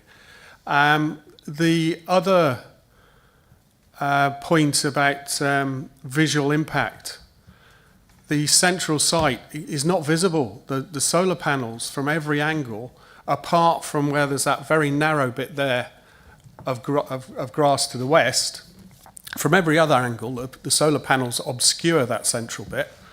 And from that side, the actual footpath is about 8 foot below the actual ground that solar panels are on, so you can't see any of it from that side. So again, putting it there is not going to have any problems. One of the arguments that the applicants put was that there's a footpath runs across the north part of that option 1. But you're in amongst the solar panels there anyway, so it's hideous, so a few more batteries isn't going to make any difference.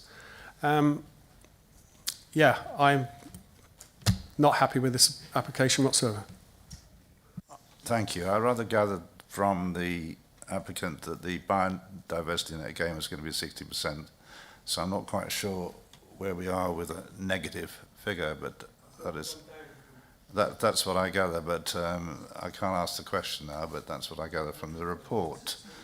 Councillor Kersey, would you clarify that, just for me? Through the chair, I mean, this is connected to the subsequent application that's going to come up, and you're right that with the solar farm, it's identified certain areas of improvement as part of a landscape ecological management plan. So as part of that, there would be the loss of that, the application site, if you can see my cursor there. It's also the case that the central site is also designated as part of wildflower enhancement as well. So if you did move the site there, you'd effectively lose. It'd be a similar sort of loss. So in terms of the wider solar farm, there would be a loss of BNG. However, as part of the battery storage, this current application, they're proposing additional planting. We can see my cursor there. So a lot of planting around there, also around the actual site itself. So there's going to be quite a significant increase in BNG as part of this current application. So whilst there would be a loss of the small area as part of the solar farm, if you look at this in the round, there would actually be more BNG than what you originally had with the original solar farm. Thank you, Adam. Any more comments? Councillor Kersey. Chairman, thank you. We've heard a lot in our questions about what the applicant wants as opposed to what the community wants. And we know that this government seems to be intent on either destroying the countryside with housing or with solar farms for 40 years. But within that, the government does have a paper out at the moment which states that solar farms should come with community funding benefits. Now, I believe that is something like £5,000 per megawatt capacity.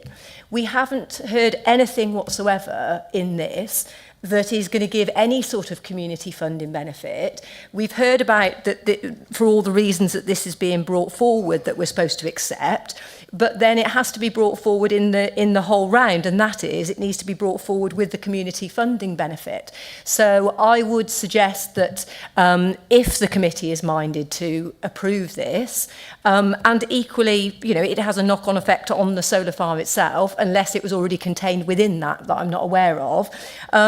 I would, if the committee is minded to approve it, then I think we need to consider for that to be conditioned in some form for a level of community funding benefit to be included.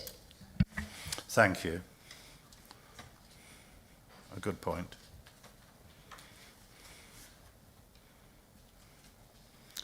We're having a slow afternoon this afternoon. Are there any more points? Councillor Dyke. Thank you, Chairman. We've had a lot of questions. We've had answers, which I think were very good. We've had an update, which answers some of those questions anyway. We have one of the top officers in Adam White that has done this, and his recommendation is for approval. So I am going to propose approval in line with the officer's recommendation. Thank you. Thank you, Councillor Dyke.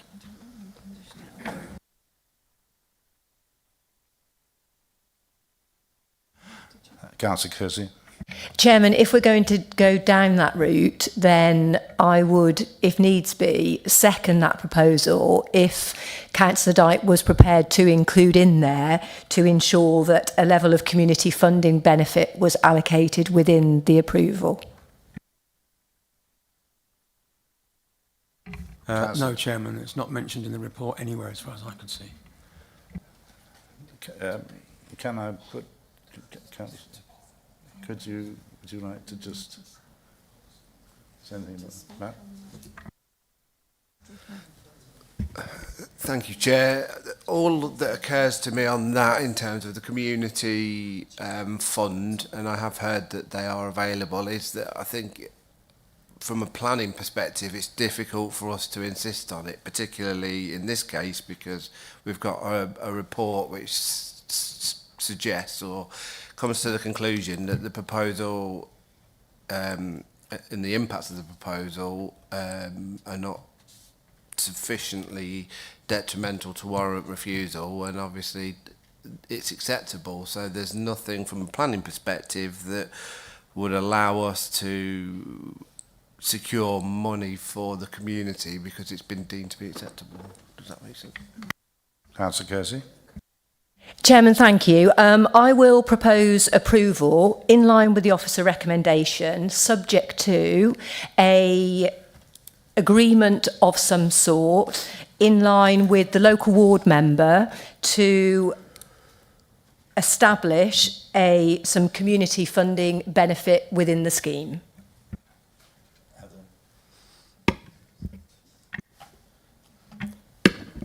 I think that's fine if you want to go ahead with that. Obviously, it would be, you know, from a planning perspective, Matt's obviously clarified that they're happy. So from a planning angle, couldn't actually ask. The applicant could, though, actually offer that up if they so wished. But that would be an option. So I think all we could do is take it back to actually ask the applicant, as we're out of questions and everything, if they would actually support providing some funding so that you could potentially delegate authority to the Director of Planning and Infrastructure to grant that planning permission, subject to the conditions as set out, but also subject to actually asking the applicant if they would be prepared to offer but then the Director of Planning and Infrastructure would have to determine then whether that was reasonable, the amount. Yeah. Are you content with that? Are you? Yes, particularly with the part that Heather said that the Director of Planning and Infrastructure would need to deem that the amount was acceptable as opposed to the fact that whether they were or weren't going to do it. So if we can do the condition around that, that's fine. I'll just ask Councillor Dykes whether you're prepared to accept that. No, I'm not, Chairman. We cannot make policy on the hoof, surely. Chairman, we'll sorry, get this I on actually every application if we go down this road. Chairman, sorry, because Councillor Dyke didn't want to go with that. That's why I've proposed approval. Right, that's fine. Thank you. Councillor, who was second? Councillor Dawes, followed by Councillor Sims. Thank you, Chair. I'll second Councillor Kersey's.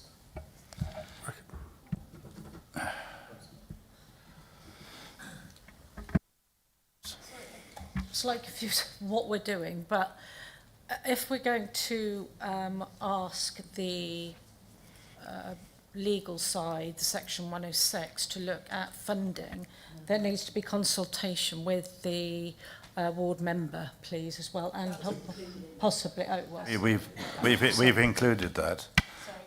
We've included that in that proposal. Given that we've now got another seconder for a different proposal, okay. Councillor. Yes, thank you, Chair. I am slightly confused. The aspect of potential community funding, is that a voluntary option to the applicant in total? So it may or may not be acceptable or given, or is it a condition that is potentially going to be given? I mean, at what stage is it going to be offered or not, or is it just a voluntary request? Thank you. That's voluntary, please.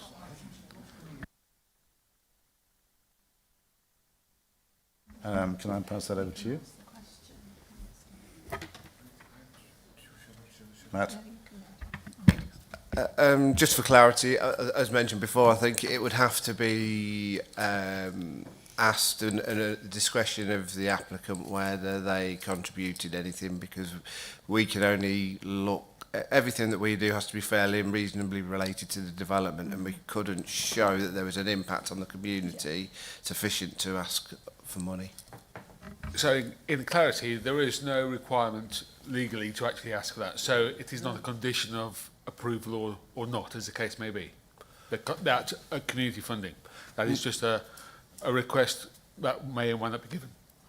Okay, so it can't be conditional. Yeah, that's the case. As far as I'm aware, it's not anything that is supported in planning in terms of just asking for that contribution. Okay, thank you. Is there any further, Councillor Kersey? Yeah, Chairman, as clarification of my proposal, really, what I'm saying is that this application has been brought under the government guidelines, and the government guidelines also require community funding. So therefore, in the round, I'm saying that this is being brought. If we approve it, then, hence my proposal, in line with the officer recommendation, then we're requesting the level of community funding that the government expects to come with these applications. And I'm unsure as to why anybody would want to not vote for that, because if we're going to have this application in process, why would we not want to? If we can secure tens of thousands of pounds for the community, why would we not want to do that? Councillor Sims, followed by Councillor Ward. Sorry, just quickly to clarify, there are community funding schemes for solar farms in the UK, from solar farms in the UK. So there are community funding schemes, just to clarify. So whether they're not the amount, but definitely I think there are community funding schemes. I think we're talking about a specific proposal here, a specific application. We're not talking about the whole, we've already discussed it past the solar farms. No, it's fine. It's fine, but I'm just trying to clarify where we are. Councillor Ward, followed by Councillor Dyke. What? Yes, it was a point of clarification. I understand that solar farms are subject to community funding levies, but this isn't for a solar farm. It's for a particular aspect of a BES, which is not subject to funding, community funding requests, as far as I can understand. Thank you. Good point. Chairman, if I can help, if I may. Sorry, Chairman. Well, as I said earlier, we're trying to have policy on the hoof. We've got another one of these applications coming up very shortly. What are we going to do in that? We're going to give them tens of thousands of pounds? Who do you give it to? What's community? I mean, there's so many. I don't disagree with what Councillor Kersey is saying, but you can't do it when we've got all the information in front of us. This is the application. You cannot start adding to it, taking it away, under those terms. It's ridiculous. Yeah, thank you. From my point of view, we're talking about installation of battery energy storage unit. We're not quite talking about funding for a whole solar panel farm. So can you just come in again on that one? I suddenly feel like I'm some sort of government paper expert now, which I am absolutely not. But the actual government paper is based around solar farms and the infrastructure and everything that's within it. Oh, and happily I'm being given the Great British Energy Community Fund, there we go, that includes infrastructure, which obviously would be battery storage, as it does solar farms. And bearing in mind that that's what we're dealing with in this application and the following application, it would involve that fund. Thank you. Any more comments for I just perhaps we clarify that a bit in a minute. Can you clarify that or not? Do you want to adjourn for 5 minutes, Chair, to give us a chance? I can adjourn for 5 minutes if you'd like. We need answers to this question before we actually propose it, so I'm just going to hold off for a few minutes. If you'd like to talk about it yourselves, just need clarity on that last point.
Okay. Can we have your attention then?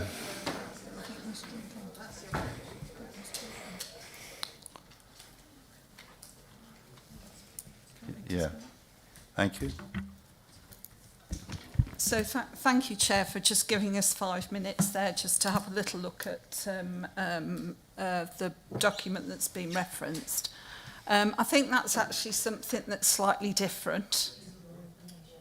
Well, I was going to say, we have looked at that and we don't think that that's actually relevant. Yeah, we don't have anything in our developer contributions guide or our policies that actually we can hang our hat on to formally request a contribution from the applicant on these sorts of developments.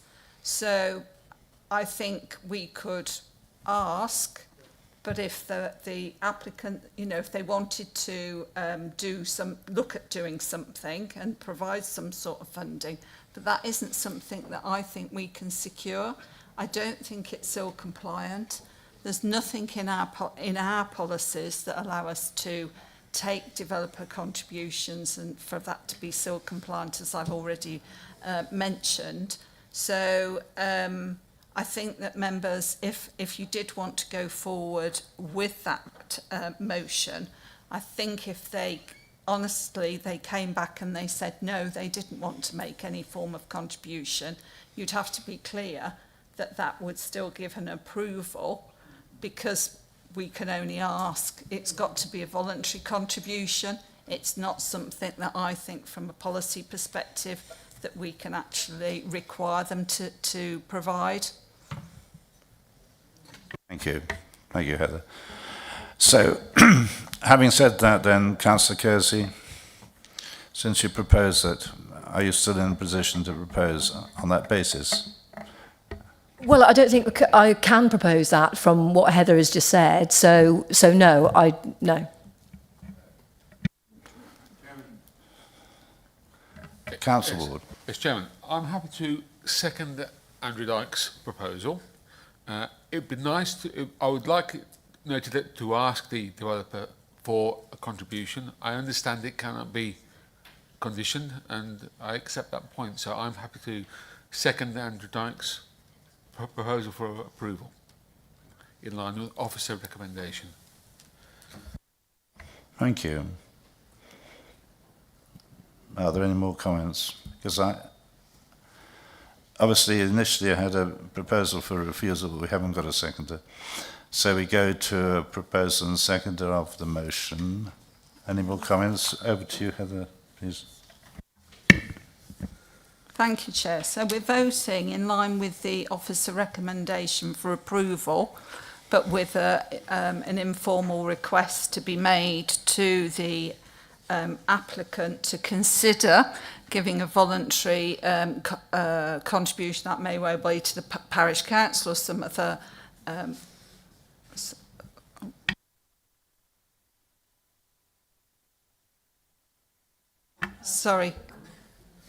Sorry, Councillor Kersey, did you want to just pick up? I do apologise, Heather. I've got an approval from Councillor Dyke, and that's just been seconded. But has Councillor Dyke agreed for that to be with the community fund? No, that's what. No. It's as per the officer's recommendation. It's as per the officer recommendation that can only be yes, but there's just a conversation. It's not part of the resolution, but we will just pose the question to the applicant, acknowledging we cannot secure that by way of a Section 106 agreement. It's nothing to do with policy, and that would be then for the applicant to liaise with the parish council or whoever that they wish to do a community project with. That isn't something that we as the planning authority could get involved with. Okay. So if you'd like to raise your voting cards, please, members. So that's for approval, please. So those in favour?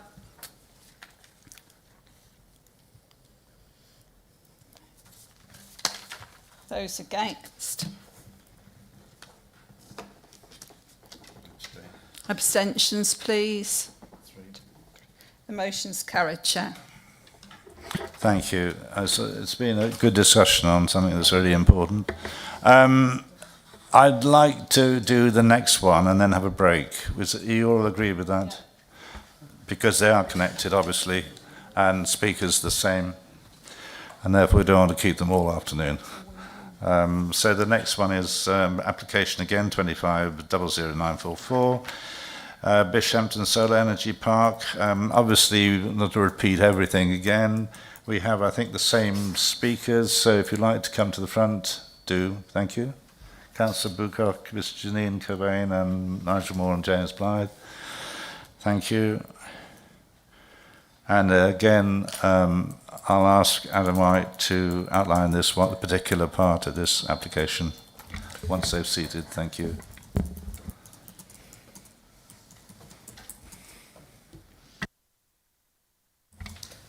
Thank you, Chair.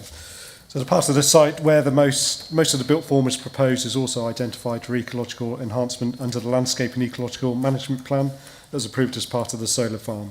So to facilitate the battery storage facility, an application has also been submitted to amend the approved LEMP to free this area from the ecological enhancement obligation. So the approved LEMP detailed the creation and management of 4 areas of wildflower meadow grassland within the site, and you can see those in yellow on that plan there. So the proposal is to remove the proposed area of wildflower meadow grassland to the northwest corner of the solar farm, effectively reducing the area of enhancements to free. So the loss of this area would reduce the level of ecological enhancements that the LEMP originally envisaged. So previously it was calculated that the LEMP and the associated landscape strategy would deliver a biodiversity net gain of approximately 40% in habitat units, 25% in hedgerow units. So the amended LEMP would deliver a BNG of 33% in habitat units and 25% in hedgerow units. So whilst the amended LEMP would effectively result in a 6.84 reduction in habitat units, it would still deliver a substantial level of BNG. And it should also be noted that the policy position at the time the permission was granted for the solar farm was for no net loss in biodiversity. As such, the solar farm would still have been acceptable in policy terms with a slightly reduced level of BNG.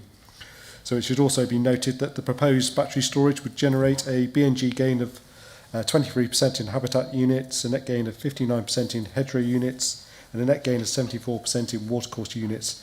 As such, even taking account in the reduction of the BNG, overall there would be a net increase in BNG at the site when compared to the original permission for the solar farm. Thank you, Chair. Thank you very much. Councillor Bucock, without adding all again, would you like to have 3 minutes? Thank you. Thank you, Chair. Yes, I fear that many comments with regard to this application now are somewhat moot. But the only thing that I would like to add is it's by no no coincidence that it was felt that the area which is now in the northwest and proposed for this BES was proposed for environmental enhancement. It's absolutely because of its location and because of its proximity to some treasured environments and wildlife habitats and the water meadows and so forth in that corner. Obviously, it's with the decision that the committee has now taken, it seems fairly without value to harp on about that. But I'm sad, I have to say, I think as a community we're saddened by what will ultimately be significant damage to a particularly positive environmental area. Thank you. Yes, thank you for those comments. Mr. Janine Cobain, thank you. This site was supposed to be a wildflower meadow. It's already growing, well, despite continual mowing during the summer, which was against the ELMP, it's actually now starting to grow reeds and rushes and wildflowers. It's a very wet, boggy area because it does flood. There's many different things that apply to this site. The Whitson Brook is an LWS, local wildlife area. The reed bed is a BAP habitat, which is a semi-natural habitat that is most threatened and requires conservation. And you can see that on the plan to the north by the trees. That little pale yellow bit is the reed bed. It's quite big. It's when you consider that site is 0.6 of an acre, you can see how large that reed bed is. It backs directly onto our reed bed, which raises 3 different types of snipe, which I gather is very unusual from the people who count these things. There's also a wildlife corridor that goes to Stackenford Marsh, which is to the north of the site, another LWS. They are designated at county level and considered to be of county ecological importance. Along with this, last time I mentioned that this is the easy access footpath from Bishampton. It's the only one that's not shared with any vehicular traffic. You've got the bridleway, but obviously that's horses, and a lot of the other footpaths start on the road. It joins up directly with the Wychavon Way, and the whole walk is without any gates. We were told there would be trees planted. There's supposed to be trees planted along the Whitsun already, and hedging. Nothing's been done. The ones that have been planted in at the end of May, so of course they're all dead. I think for the people who love this area and walk it, the disappointment is enormous. A, that we now have to suffer the best, but also that what was promised has not been done. And I think that's really important, that should be noted, that the developer is not doing what they promised, and I really hope that that they actually do what they promised with this and make it so that it won't set fire to the reed bed, to the trees. At the end of the day, the access road floods. I just hope it's not flooding when we need a fire engine. Thank you. I think those points are really important, that we follow up on the conditions rigorously, basically. Mr. Nigel Moore, you have a few. Do you want to speak, or you're speaking? I'll take this one if that's okay, Chair. So I think obviously we've established that this application is inherently linked to the previous application, so I won't dwell on it too much, but just to outline that the area we're talking about here is to the south of those reed beds and to the south of the public footpath. We're talking about an area of wildflower meadow and grassland which will be relocated as part of the BES, and as Adam has already mentioned, the overall biodiversity net gain will increase across the 2 applications. I don't think I've got much more to add other than that. Thank you very much indeed. I hope, Councillor Tucker, that reassures you a little bit about the biodiversity net gain. Would you like to ask any questions, Councillor Tucker? No, thank you. Councillor Kersey? Sorry, Chairman, we were actually going to ask if we wanted to ask any questions. No, that's all right. Any questions to the panel, that's fine, from the committee. Chairman, thank you. A question to the applicant, please. On the original application for this solar farm, how much community funding benefit did you give?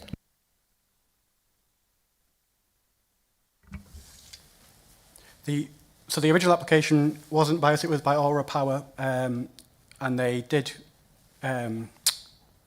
commit to a community benefit fund across the site. I don't know the ins and outs of that actual legal agreement today.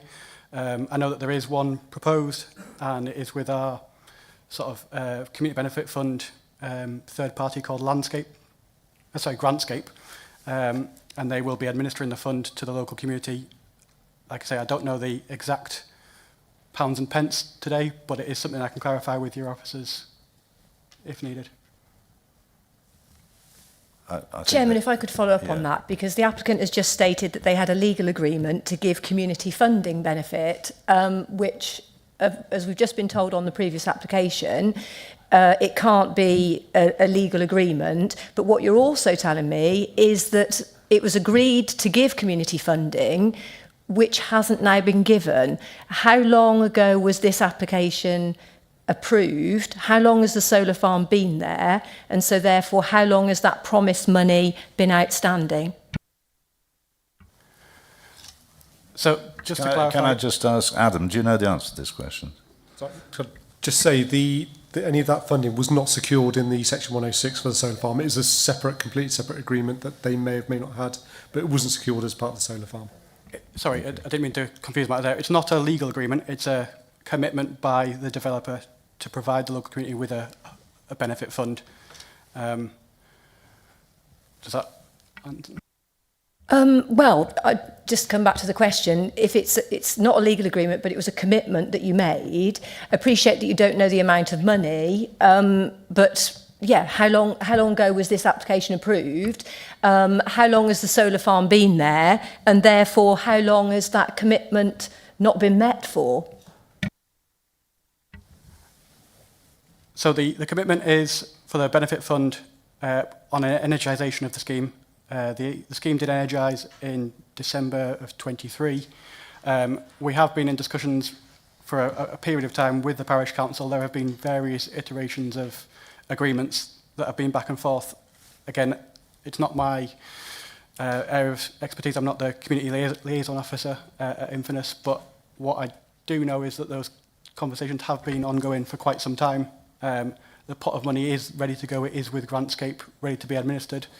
But there is legal or agreement terms to sort of fine-tune, if you like. Can I ask Councillor Bucock, have you got any information on this? Indeed, Chair. There is a proposed fund of about 10,500 per annum. The mechanism by that of that being managed has been a subject of ongoing discussion. Initially with Infinis, who attempted to put a huge barrage of restrictive terms and clauses around it. It's now been moved from Infinis to Grantscape, who are proposed to work as an intermediary. We understand from them that money is accruing, but we're in the discussion of finer detail with them for how that is then made available to applicants.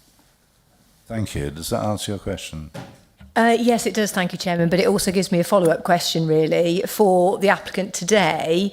Would you, appreciating that this Grantscape is involved, but clearly this money has been accruing, but it isn't any benefit to the community at the moment, if it isn't, can you make a commitment to the committee to actually unlock whatever the issues are with this so that the community can start benefiting from the funding that they should have been benefiting from for a couple of years? Yes, it is, and it always has been the intention of Infinis to unlock that funding. It's there. It's not in our bank account. It's in, like I say, a separate bank account accruing money. It's nothing that we haven't already given away or don't want to give away. It's the money is there ready to be administered as soon as it can be. Thank you. Are there any other questions to ask any of the speakers? The case officer? No? Well, thank you, and thank you for speaking this afternoon. Would you like to return? Thank you.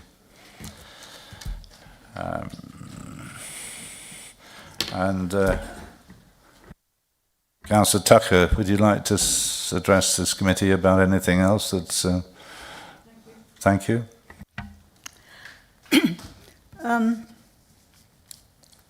I won't get into discussion on the money side because this isn't about money, it's about planning.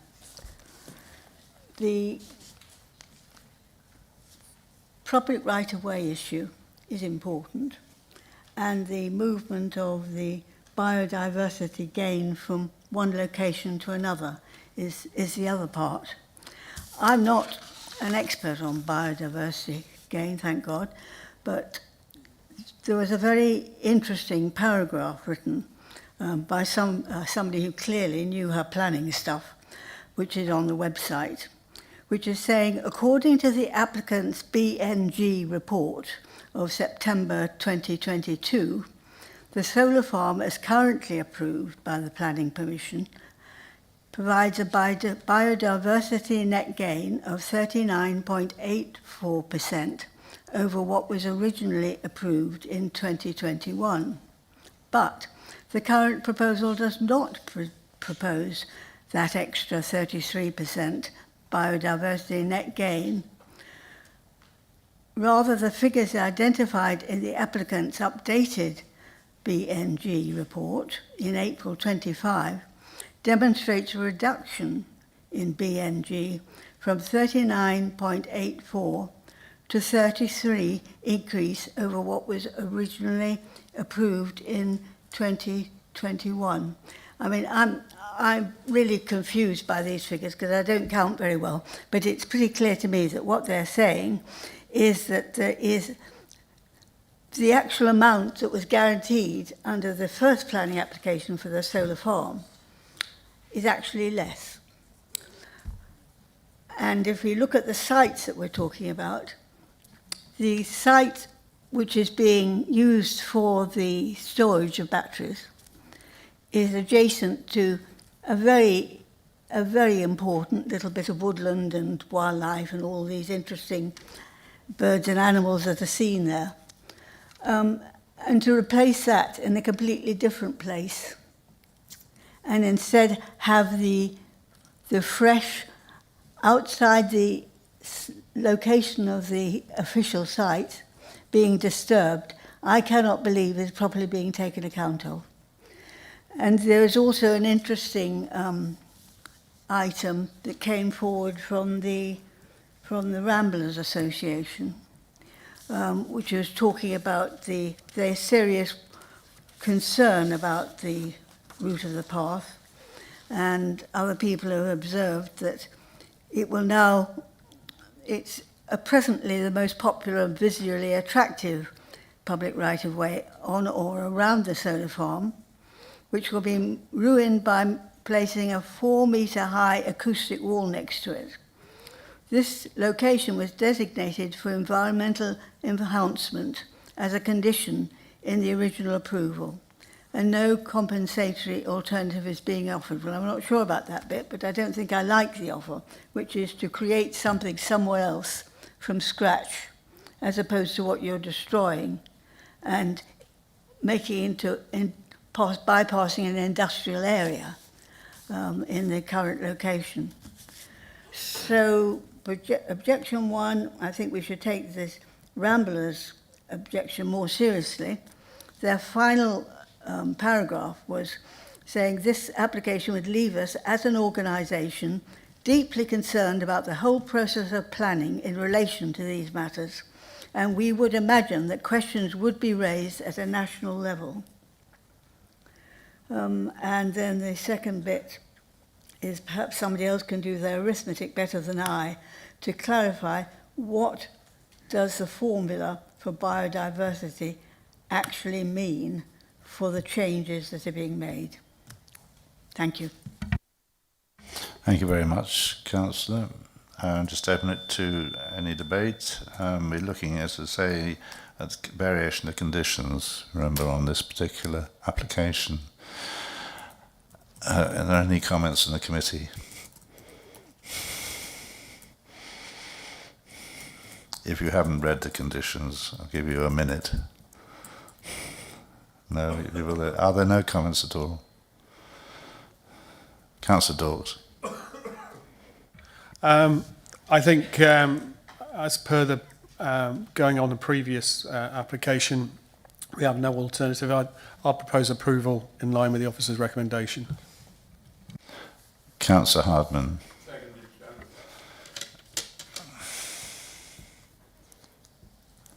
Are there any other comments at all?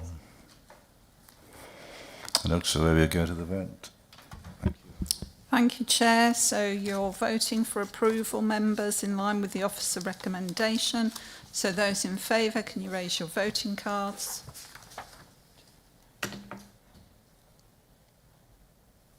Those against? Any abstentions? That motion's carried, Chair. Thank you, and thank you, speakers. We're going to have a 10-minute break now, so if you could come back promptly, thank you.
quickly on, we have item 10, application 25-01957, Clenage at Eckington. Welcome speakers, Councillor Joe Pothrow from Eckington Parish Council. Do come in front, Mr. Richard Bateman. And I've got three names, Jane Cashmore, Gary Marston, Charles Potterton. I don't know how many of you are here, and are you both going to speak? It's just two of us on speaking. You'll be speaking. Thank you very much, Jane Cashmore. That's very good. Thank you.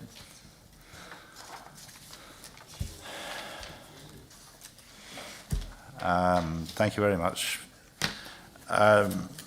The case officer is Matt McConville. I'll ask you, Matt, if you can present this application. Thank you. Thank you, Chair. Item number 10 on the committee agenda today is the application for permission in principle for the erection of up to 3 dwellings off Nafford Road in Eckington. Members visited the site today and had a look around. So the application comprises, bear with me a second.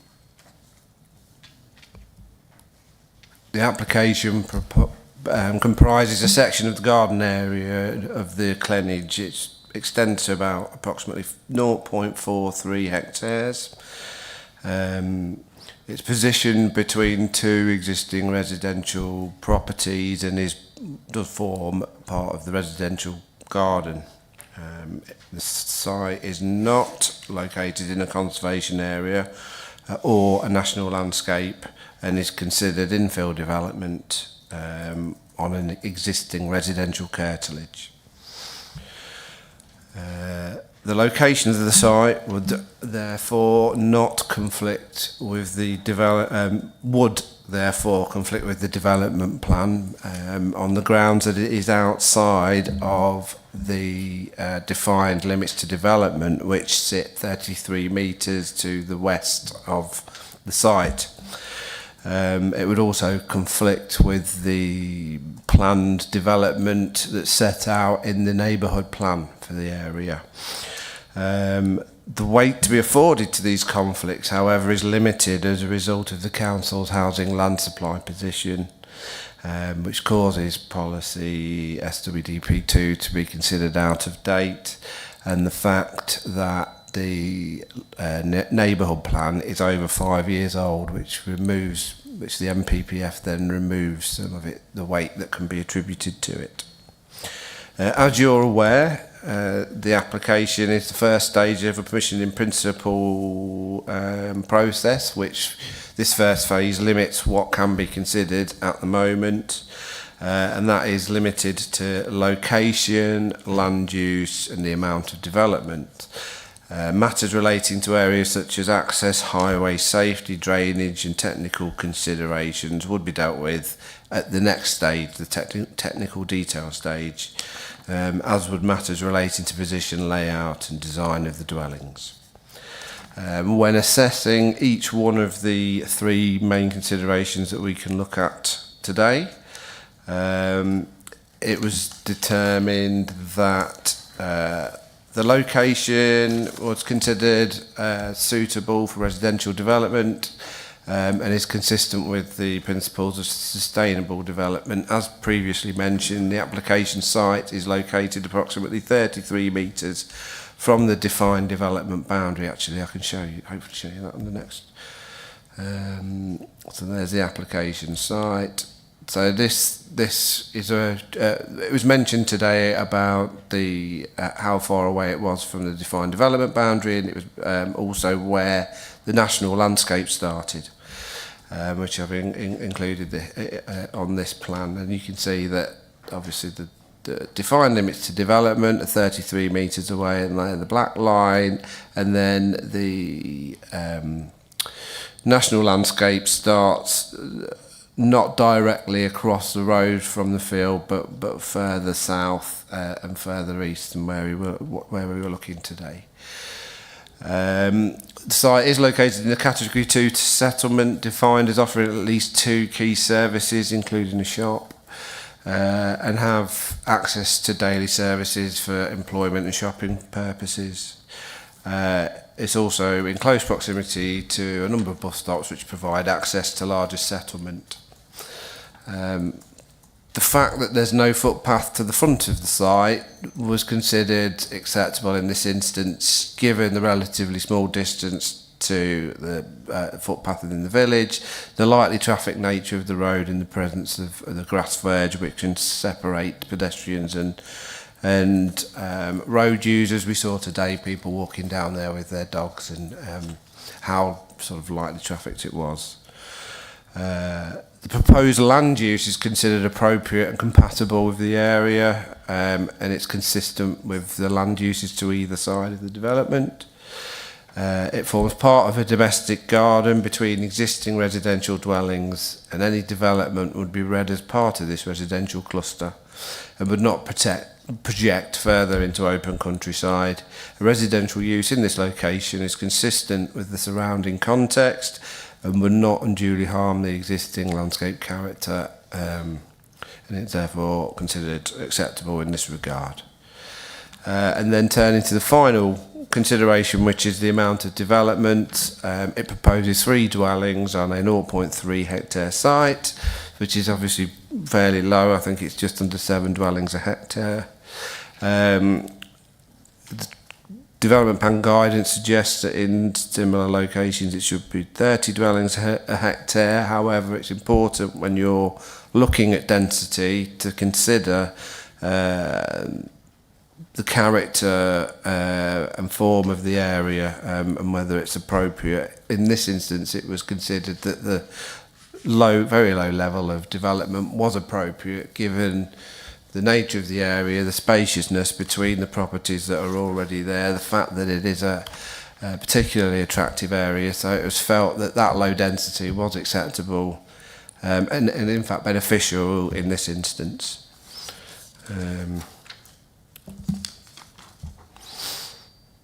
So therefore it's acknowledged, it's considered that the previous that the application is acceptable on the 3 grounds that can be considered as part of this initial stage of the permission in principle, and the recommendation is therefore to approve the development in accordance with the recommendations set out in the report.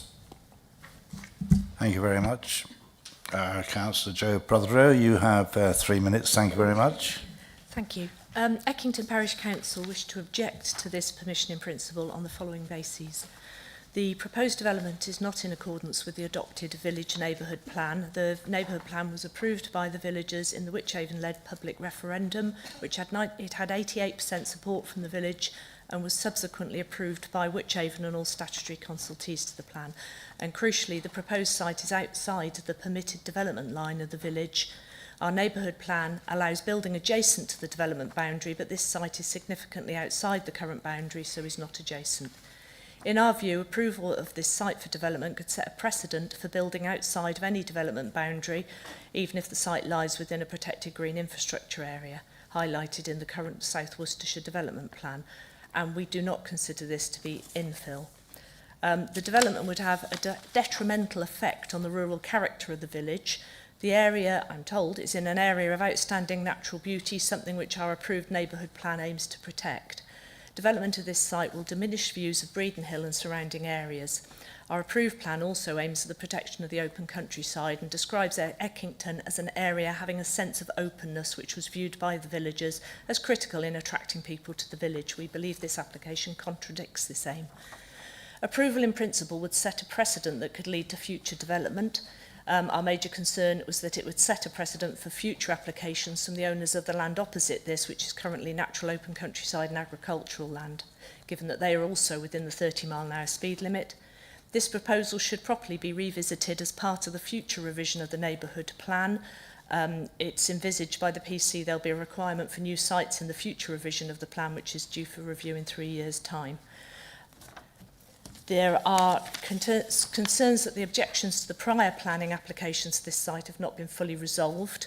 The only things that have changed since that time are that the new entrances have been made to the site, 2 new accesses, and at the behest of a previous Eckington Parish Council, the 30-mile-an-hour speed limit was extended.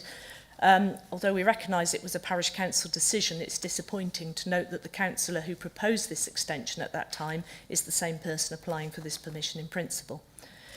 There's a concern over safety, the safety of access to and from the site for the vehicles. The application proposes an access off Nafford Road, which is a narrow road at the outer edge of the village, 1 car width in most places from the village to the site. We believe that would be unsafe. Although new accesses are proposed to the site, this would endanger traffic from both directions, and there'd be no ability for any cars to turn around or any emergency vehicles to pass each other adjacent to the site. There's also a concern around the safety of access to or from the site for pedestrians. There's no footpath, as you mentioned, from the village to the site, so it would be unsafe for pedestrians going to or from the site, which would increase reliance on car travel. So in summary, we're objecting on the basis that the development is not in accordance with the current local development plans. There are safety concerns around the location of the development, and the development does not contribute to sustained development. Thank you very much. Mr. Richard Bateman, you have 3 minutes. Thank you. Mr. Chairman, members, I speak in support of the Eckington Parish Council. I object to this application for the following reasons. Your Planning Committee report and the application appears to reduce the importance of the Eckington Neighbourhood Plan.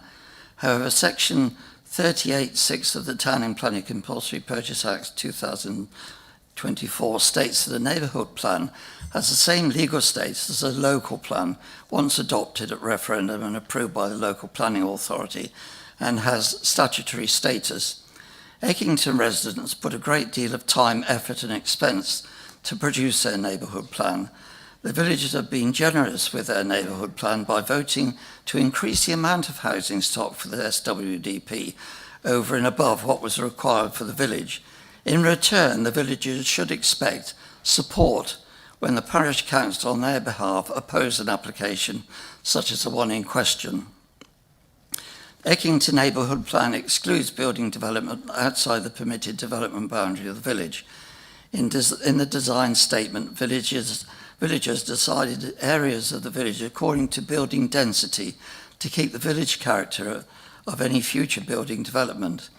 As stated in the neighbourhood plan, the character of the village design is why people wanted to live in Eckington.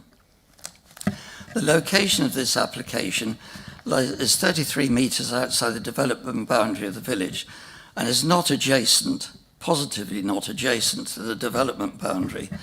At the referendum, villagers voted in this area of the Nafford Road to maintain views between houses to large gardens and fields as they walk out of the village into the open countryside towards Breeden Hill AOMB, wishing to prevent ribbon development in this area in conformity with the National Planning Policy Framework protecting Greenbelt Land 13, paragraph 13, 142, 145, which seeks to prevent urban sprawl by keeping land permanently open, only changed if absolutely necessary. Paragraph 145 says fully evidenced and necessary. I suggest that this application is not fully evidenced or necessary. Land use and amount of development.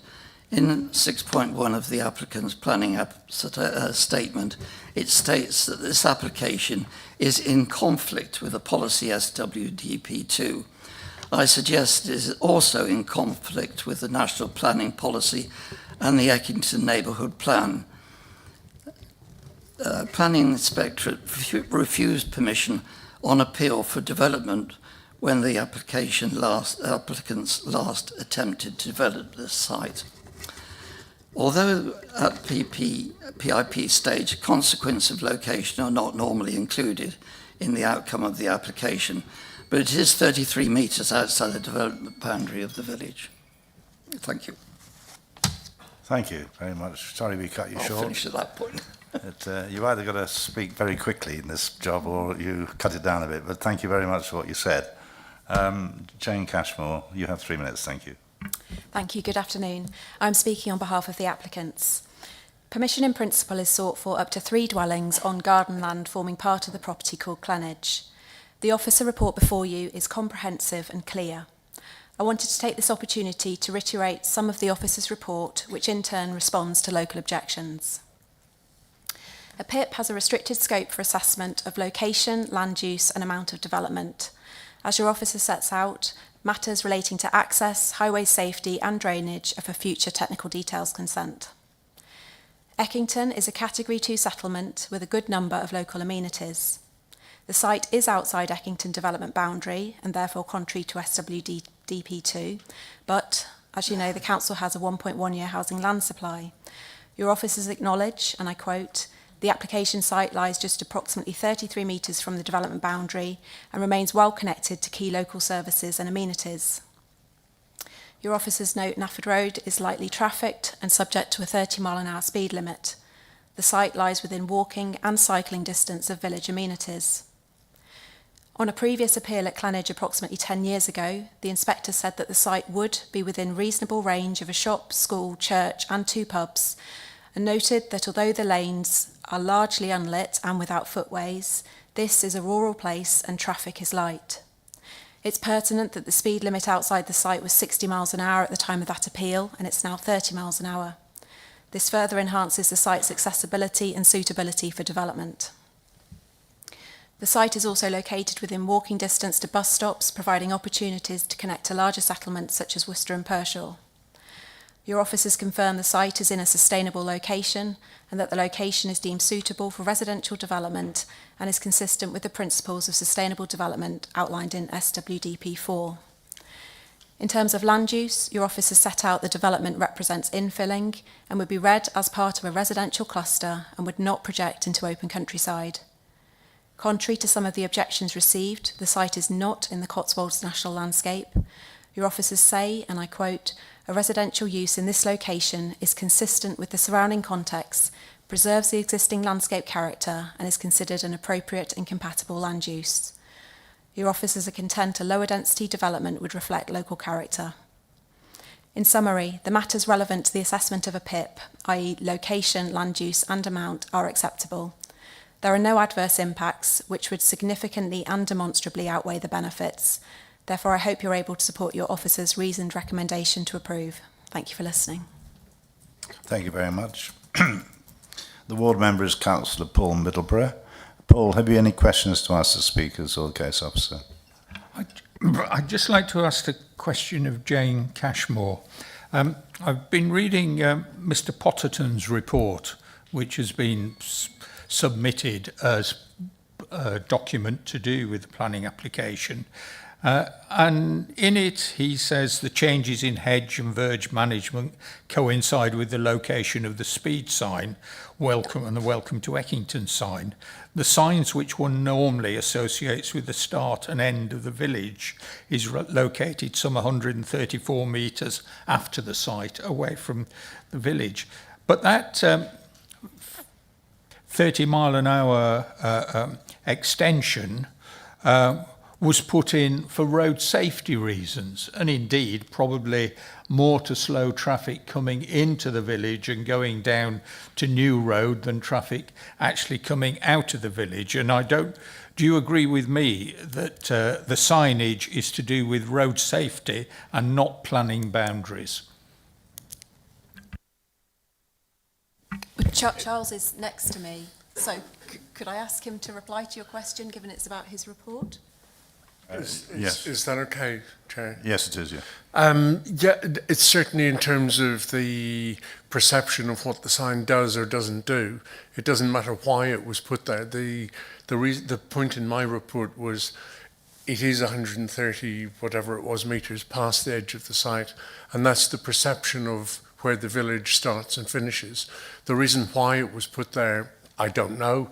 And as far as I'm concerned, that really isn't the point. The point is what the perception of what the sign means. I don't think that quite answers your question, but that's the answer. Would you like to ask anybody else? Councillor Middleborough. I don't think it's worth bothering anything else. Thank you. Right, open to everybody. Councillor Morris, followed by Councillor Hardman, followed by Councillor Sims. Councillor Morris. Thank you. A question for the Parish Council. In our report, I think you'll have noticed that we've been instructed that because it's more than 5 years since your neighbourhood plan, we can't take, I think it's paragraph 14, into account. So my question to you is, are you considering updating your neighbourhood plan sooner rather? I think you mentioned in 3 years. Could you do it sooner? Time that's been mentioned to me, and just to let everybody know, I became a parish councillor on Tuesday this week, so this has been thrown upon me a little. But the timings that have been mentioned to me were 3 years, but then in other discussions where I've been there as a member of the public at the parish council meetings, it has been talked about starting that somewhat sooner. But I can find out for people, you know. Well, if the parish council does do that, I'm not sure I need to direct this to, does that mean in the event that approvals have happened in the meantime, those get taken into account as part of a housing allocation? Because I'm picking up on your concern that we're setting, a precedent is set, but I think the neighbourhood plan has the power to actually put you back in control so that you make sure you're nodding. So can... Matt, you answer that one? Yes, so a neighbourhood plan that is current and it hasn't passed the 5-year time period set out in the MPPF is given a lot of weight in decision making. So it is something that would regain control for the parish. In terms of whether sites that have been approved will, if you were suggesting this, will be taken off of the number that they need to find, I'm not sure about that. It is. We've had this before, and it is used in future applications, isn't it? As part of, you can use your whatever you're doing now as part of the plan. MOKSUs on the planning will confer that, I'm sure. Yes, Chairman, sorry, somewhat unusual, but if you don't mind if I can help on this. A couple of things. I think what Councillor Morris is thinking about is when we have larger applications where we have, for example, 20 or 30 houses that obviously takes a period of time to be built out. When then somebody does their neighbourhood plan or reviews their neighbourhood plan, they can then include those in their allocation. Just to correct Matt, if you don't mind me saying, it isn't that the whole of the neighbourhood plan is out of date, it's only the housing allocation that's the 5 years. The rest of the neighbourhood plan stays for the whole period of time. And also just to, congratulations, by the way, on being a parish councillor and coming to planning committee after 2 days or whatever it is. But just to help you with the 3-year point of view, Eckington were a parish that did their neighbourhood development plan, but it's probably fair to say that they did it over an extended period of time. So if you wanted to review your neighbourhood plan, which I would most certainly recommend, because it does then have full weight, Matt, when you have a housing allocation within there, in determining planning applications, it would take far, far less than 3 years. You would be able to do a review within a year. Thank you. Thank you. Clarifying. Councillor Hardman, followed by Councillor Sims.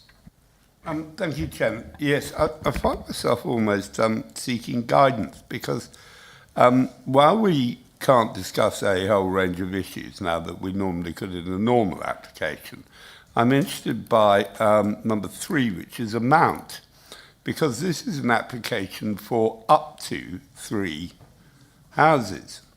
Now, does that mean that we can alter the amount of housing, e.g. we could suggest, 1, 2 or 3, that will be delegated to the Chief Planning Officer by the look of the head shaking I get?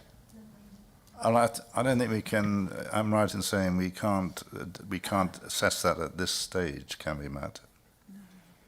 No, so you'll have to assess what's in front of you at the moment. So it's up to 3. It doesn't mean that eventually 3 will be built. If when the details come in, it's considered that there are amendments or changes that need to be made, they will be requested. But as it stands at the moment, we've got to consider the up to 3 houses. We don't know what they'll look like, what size they'll be, where they'll be on the plot. So it's difficult to suggest at this time, given how low the density is, that we can start reducing that number at this point. Can I just come back then, seeking more guidance? So are we able then to suggest an approach to the chief? Because we won't see this application again as a committee. We will. Yes, we will. We should do. We will see the reserved matters, will we? I'm showing naivety here, Chairman, so thank you for your indulgence. Councillor Sims? Thank you, Chair. Just to ask perhaps Ms Cashmore, you mentioned sustainability, and we mentioned this and also for Matt as well, perhaps. We're always talking about sustainability and it's sort of flapped away as we don't discuss it because it doesn't sort of matter so much. But in terms of location, so you've mentioned it, so how far is it to walk from the site to the bus station and to the local shop?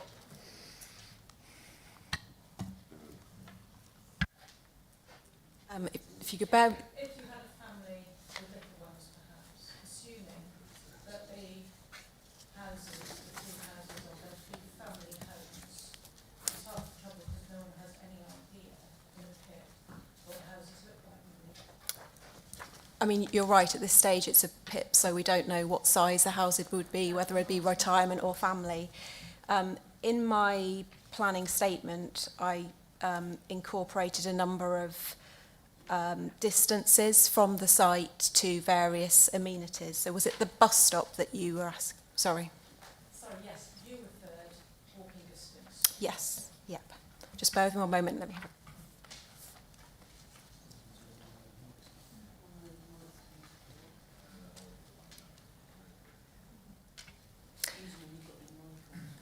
Oh, sorry.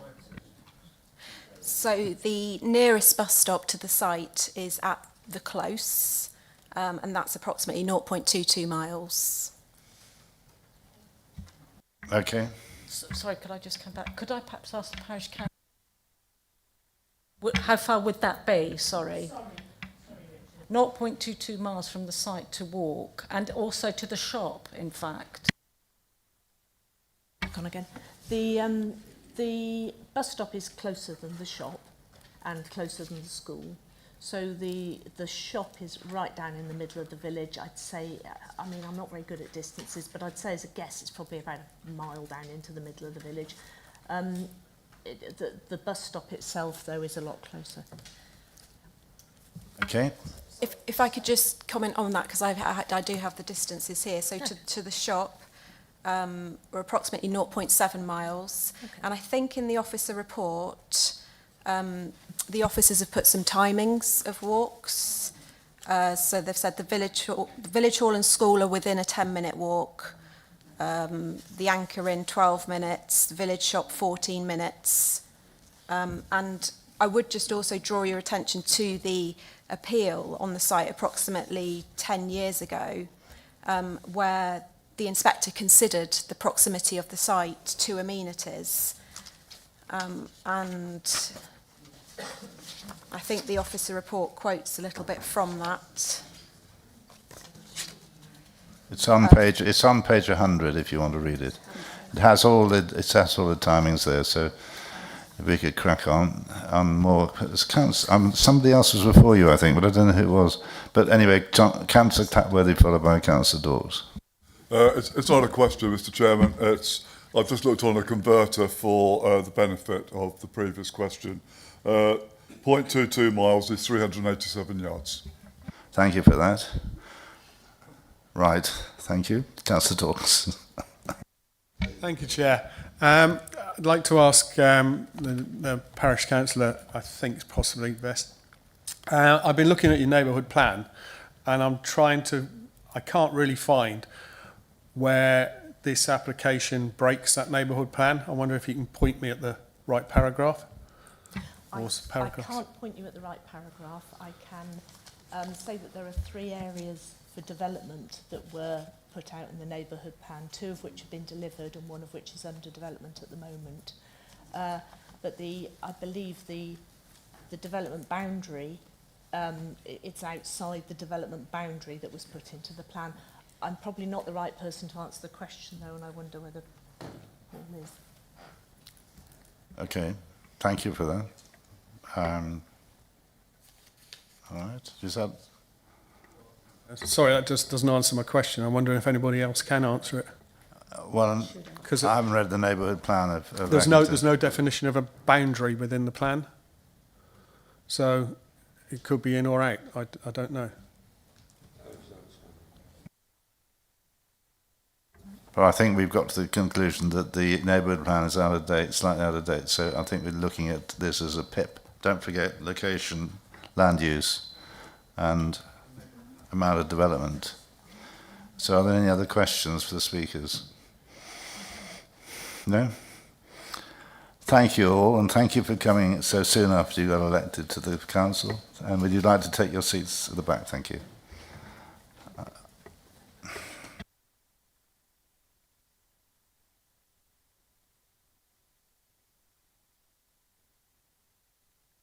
And Councillor Middleborough, would you like to address the committee, please? Yep. Yeah, could I ask Matt to put up the aerial map that's on the screen, because I will refer to that.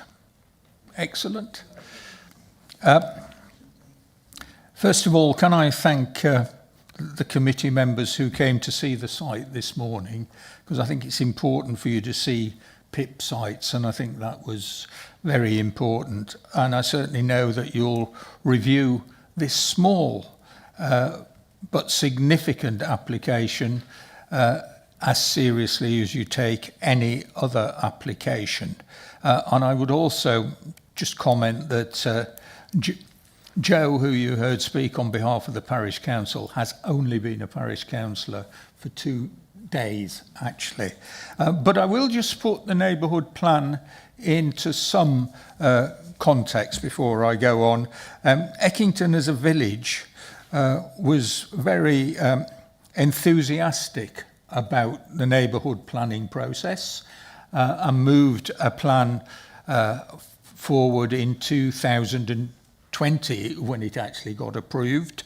And they levelled that plan in the important way of actually, if development takes place, it is there to provide as well community facilities, and they have done that in a big way.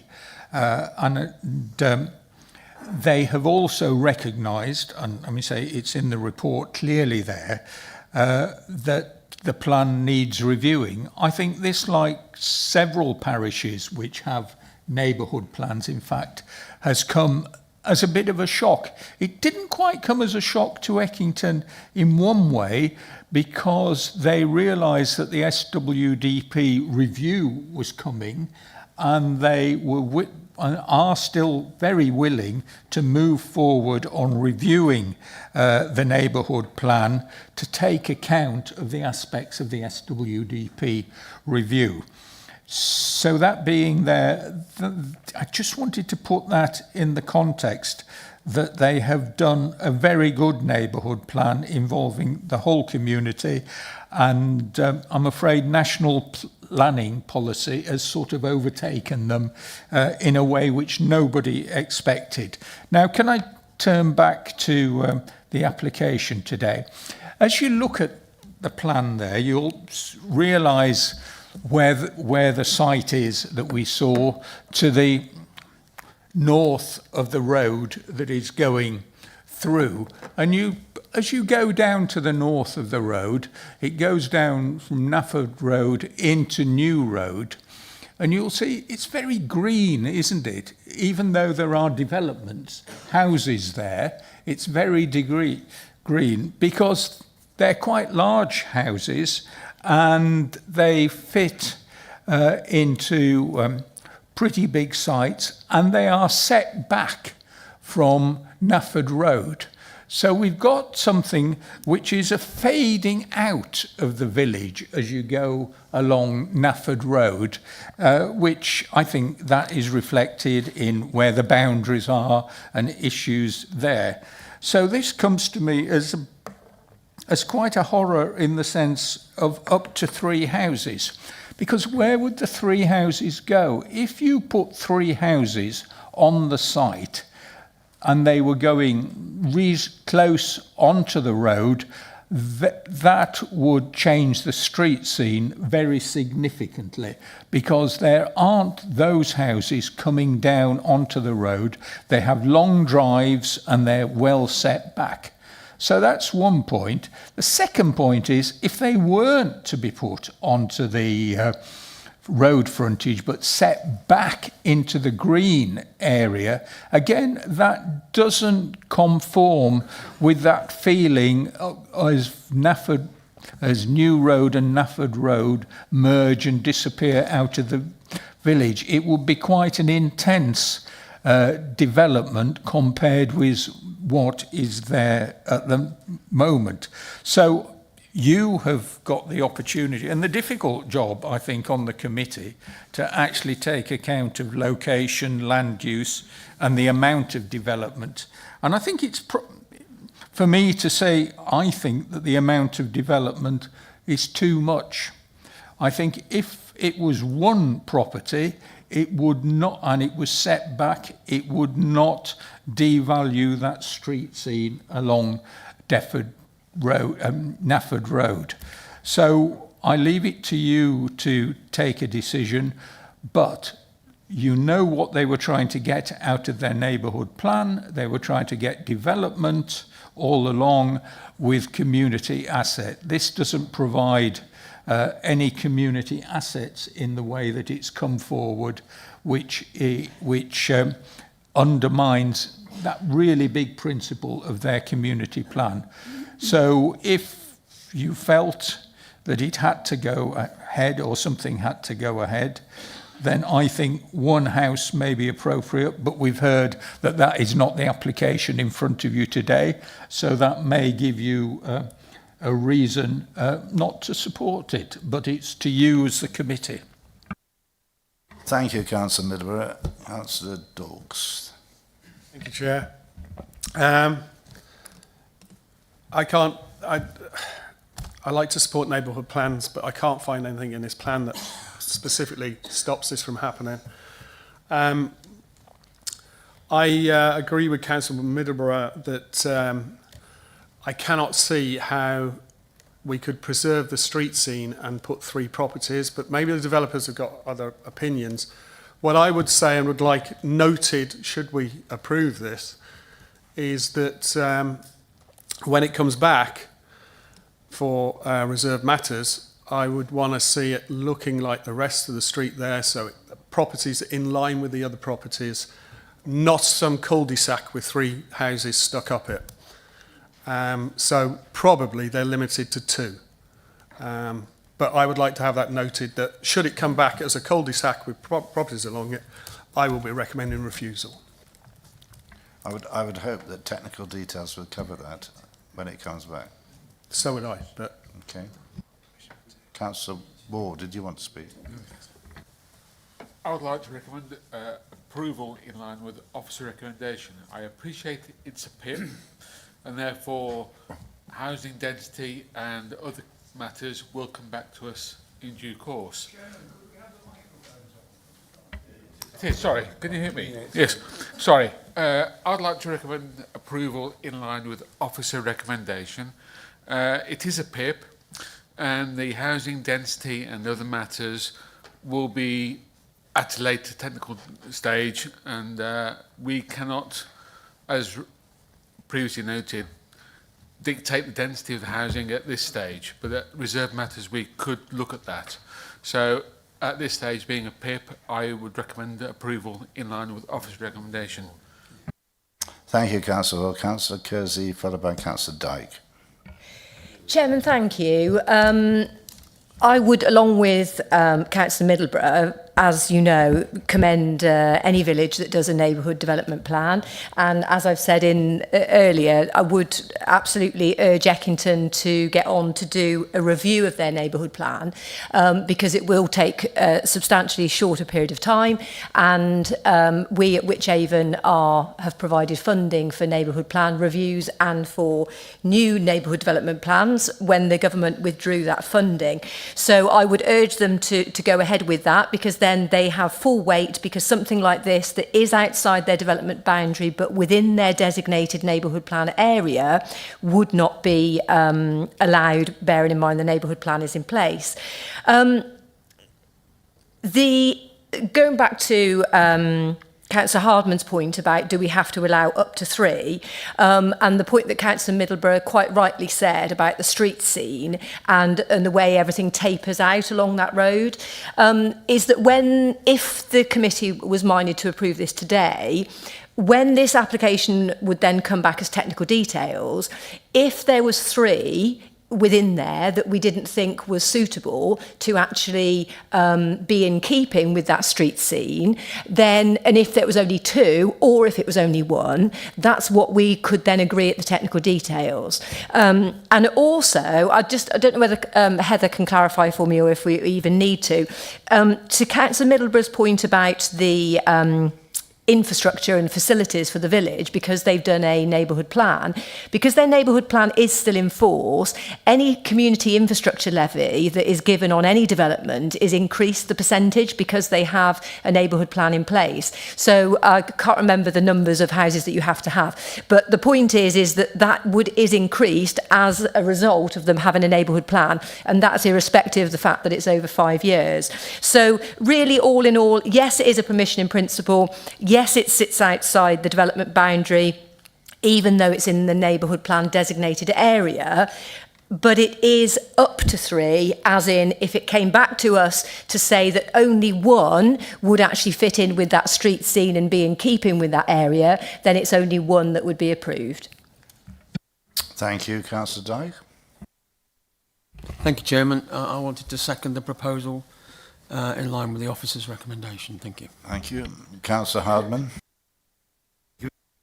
Chairman, I think it's worth reminding Emma's because Councillor Gose has very kindly sort of illuminated me on this. Of course, it isn't a grant of planning permission, this.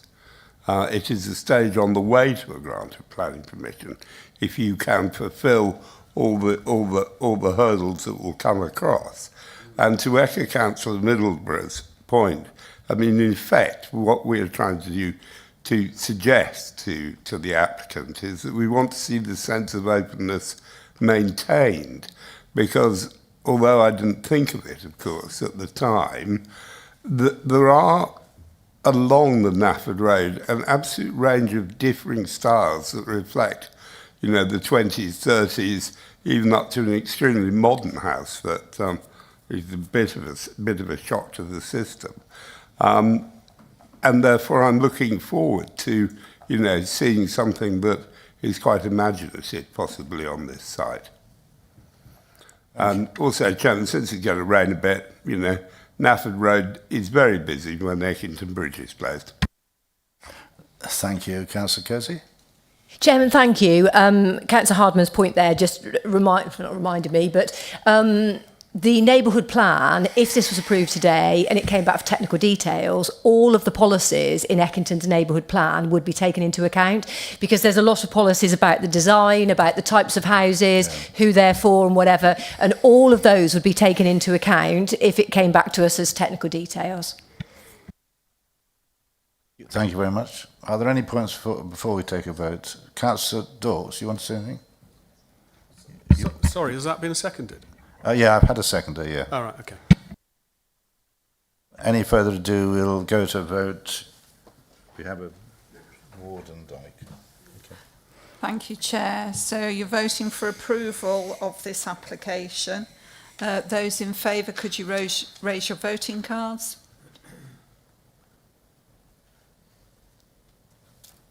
Those against?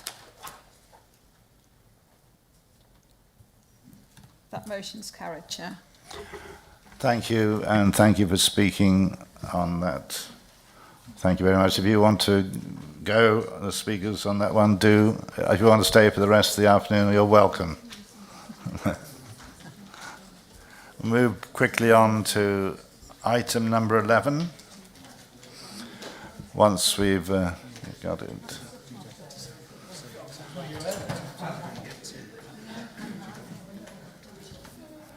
This is This is planning reference 25/00854. Land at Croom Road, Besford, Defford. We have two speakers on this, which is Councillor Deborah Lamont, Defford and Besford Parish Council. If you're here, that's it, thank you. And Ms. Eleanor Didi. Welcome and thank you. Would you like to come to the front? Thank you. Thank you.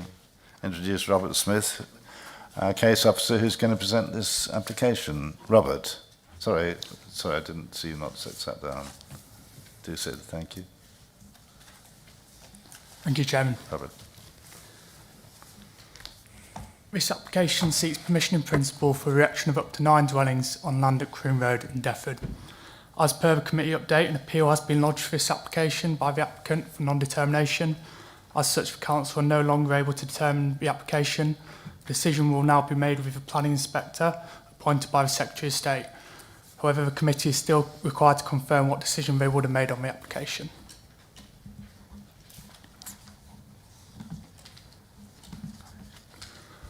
So here we have a site location in the wider context of the district. You can see it's located to the southwest of Pershaw, just outside the village of Defford. It does not fall in a nationally designated landscape such as Greenbelt or AONB. Here we have the location plan of the site with the site outlined in red, positioned adjacent to Upper Street. The site as existing is accessed from Croom Road, which forms the basis of the application site address as per the British standard for addressing. The site is rectangular in shape and comprises 0.88 hectares. The site is bounded by agricultural land to the north and the west, and residential properties to the south and the east beyond the public highway. The site is also located adjacent but outside of the defined settlement boundary of Defford at the northern edge of the village. And here we have an aerial photograph of the site where you can better see the existing agricultural land and the neighbouring residential development to the south and the east of the site. And just to note, to the south-east of the site is Grade 2 listed Laburnum Cottage, which is highlighted with a star. And here we have some site photographs. I'm aware members were on site this morning, but these are some views from Upper Street looking onto the site. And approval would have been recommended for this application as per the officer report. Thank you. Thank you, Robert. Councillor Lamont, you have 3 minutes, thank you. Thank you. Whilst we acknowledge the Council's overall housing targets, this proposal we feel is totally unsuitable for this location and would cause significant local harm. It lies outside the defined development boundary for Defford and therefore conflicts with SWDP 2, which restricts new open countryside housing to specific exceptions. None apply here. Whilst the SWDP review has not yet been adopted, it's in an advanced stage and carries material weight. Under that emerging plan, Defford's allocation is for 27 dwellings in total. 34 homes have already been approved either by PIP or outline, and a further 5 are pending. So that would be a total of 39, plus this one of potentially 9, so that's 48. This is a significant expansion given its small size and limited infrastructure. The proposal would take housing even further beyond what is planned or sustainable. The site forms a prominent and visually open edge to the village, immediately adjoining Laburnum Cottage, a Grade 2 listed building. Development here would erode the rural setting and distinct character of the village. There is no clear or convincing justification for this harm. Defford has a very limited local services, no regular public transport, no continuous footway or cycle paths to nearby centres. Residents of new dwellings here would almost certainly have to rely on private vehicles, contrary to MPPF paragraph 105, which seeks to promote sustainable transport and reduce car dependency. The land is part of a larger agricultural holding under the same ownership, and allowing this application would set a clear precedent for further encroachment into the surrounding farmland. If that pattern continued, it would fundamentally alter the scale, character and landscape setting of Defford. There are now over 20 formal public objections alongside the Parish Council's submission. This reflects a clear and unified local view that the proposal is unwanted, unjustified and contrary to both adopted and emerging planning policy. Deptford has already met its fair share of housing growth, and further piecemeal expansion like this would cause lasting harm to its rural identity, and we would therefore respectively urge members to refuse planning permission. Thank you very much for speaking. Ms. Ellen Nadidi, you have 3 minutes, thank you. The Council's inability to show a 5-year housing land supply does not mean housing should be permitted anywhere, particularly not in unsuitable, unsustainable locations in breach of the Council's local plan. I've got 5 points. 1, location. Deptford, mentioned in the Doomsday Book, sits in a semi-agrarian setting of beautiful rural countryside with views to Breeden Hill and the Malverns. On Upper Street alone, we have 4 listed buildings, 8 in total in the village. This proposed development is sited in open countryside, outside the development boundary, and would create a significant extension of the village. It conflicts with SWDPC2, thus giving a clear ground for refusal. 2, no sustainable transport and alternative to the car. Given the severe bus service limitations once daily, access to virtually all services requires travel elsewhere by car. The only facilities in Deptford are primary school pub and a village hall. NPPF 2024 was updated to accentuate the importance of sustainable transport. SWDP4 requires that demand for travel is minimised. This proposal conflicts on both counts. 3, existing infrastructure, hugely concerning. The planning officer's report, the planning statement and highways response contain inaccuracies. Accuracy is paramount. Contrary to these documents, there is no safe pedestrian access from the site to the school nor to the pub. Street lighting, none on Upper Street or Bluebell Lane, being main exits from the site. Hartley Road, part of the walking route to school, only partially lit. Footpaths, none fronting the site, none on Bluebell Lane, nor on most of Hartley Road, nor most of Crown Lane, which has a dangerous blind bend at the top. Road walking is not safe school walking. Pedestrian route to the pub, either Bluebell Lane, Crown Lane or a cut-through, then cross the busy A4104 heavily used by lorries and large farm vehicles.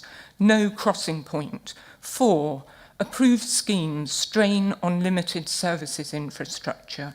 You've already had the numbers from the parish council. The existing limited and strained services infrastructure will barely cope. 5, PIP application refused last month on very similar facts, SWDP 2 and 4 being relevant in Cockcroft Lane, Dormston. Wychavon's decision-making should be consistent. Residents are entitled to expect this. If the same reasons can be used to refuse Dormston, they are good reasons to refuse this one. Thank you. Thank you. Thank you for speaking. Councillor Middleborough, your ward member, would you like to ask any questions? Yep, I got a question for Robert Smith, really. I'm confused by the address of this application because it's put in as Croom Road, but as we can see, the red line goes nowhere near Croom Road. It just goes along Upper Street. And you mentioned access would be from Croom Road. I mean, so I've been looking at the access that's there now at the moment on the maps. Do you have any more information about the access into the site? So this was raised when the application was validated. It was raised with our CDT team, our corporate database team. They use the local land and property gazetteer to set the address, and that's in accordance with British standards. And the access is, I can't just see it on this map, but if I go to this one, the location plan here, you can see the track leads to the north of the site, which is just to the north of Croom Road, and that's on the basis of the address. Hopefully that helps. Okay, but it doesn't the track that's shown there doesn't tie up with the site. No, but that's how access is currently gained to the site from Croom Road. There's no existing access from Upper Street, so we were unable to register it from there. Further questions? No. I've no more questions. Thank you. Our committee, have any questions to the speakers? Councillor Sims. Thank you, Chair. I'm just going to go back to sustainability again. This keeps coming up today. Sorry. So, Robert, in terms of the sustainability, and perhaps the ward councillor might help. So how far are we looking at walking to, I think, is it the local, there's not a local shop, sorry. So if you bear, I have got the distances in my report. I'm trying to find them. I know I saw them. It's okay. I just wanted to, but I mean, it's not just that, Robert. I suppose the Parish Council are also alluding to the fact that you're going to have to drive to somewhere. There is no bus. You know, we've got to look at sustainability because it's an important feature, isn't it, today? That's all. No, I completely agree. This is recognised within the report. So just clarifying some distances. The primary school is within 100 metres of the site. There is a bus stop within 200 metres of the site, although that does provide an extremely limited service. There is a public house within 200 metres of the site as well. And to clarify, within the officer's report, it does set out it would weigh against the application, its location, sustainability, but there is some harm caused by virtue of reliance on private vehicles. Councillor Morris.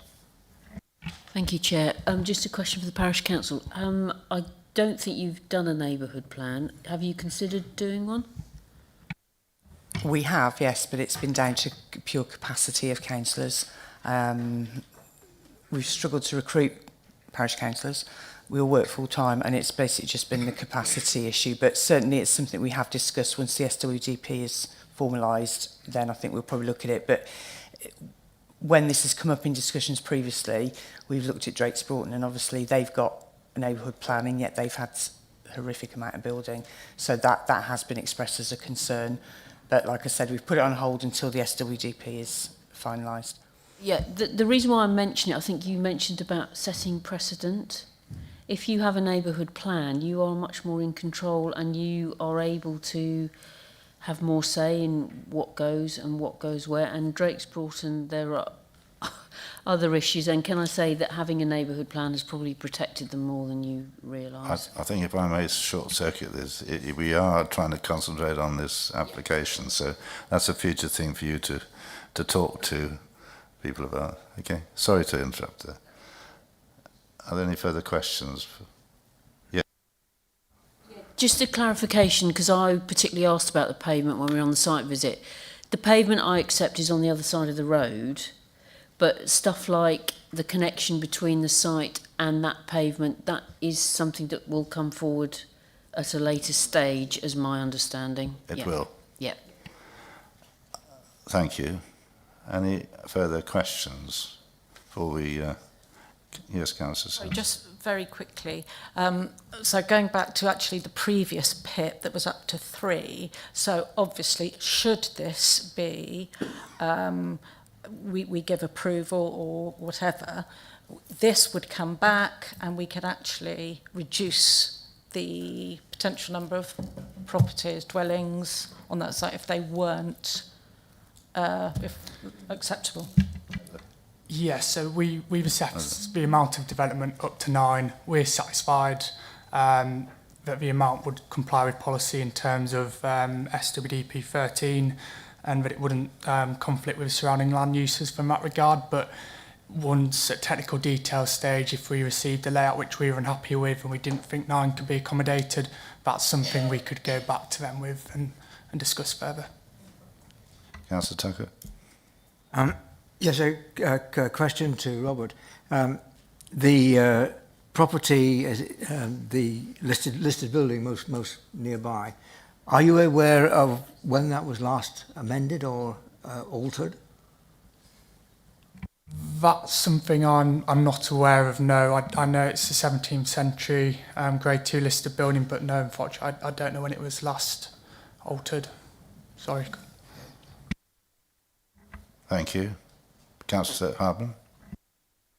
Thank you, Chairman. I mean, just clarification for my benefit, really.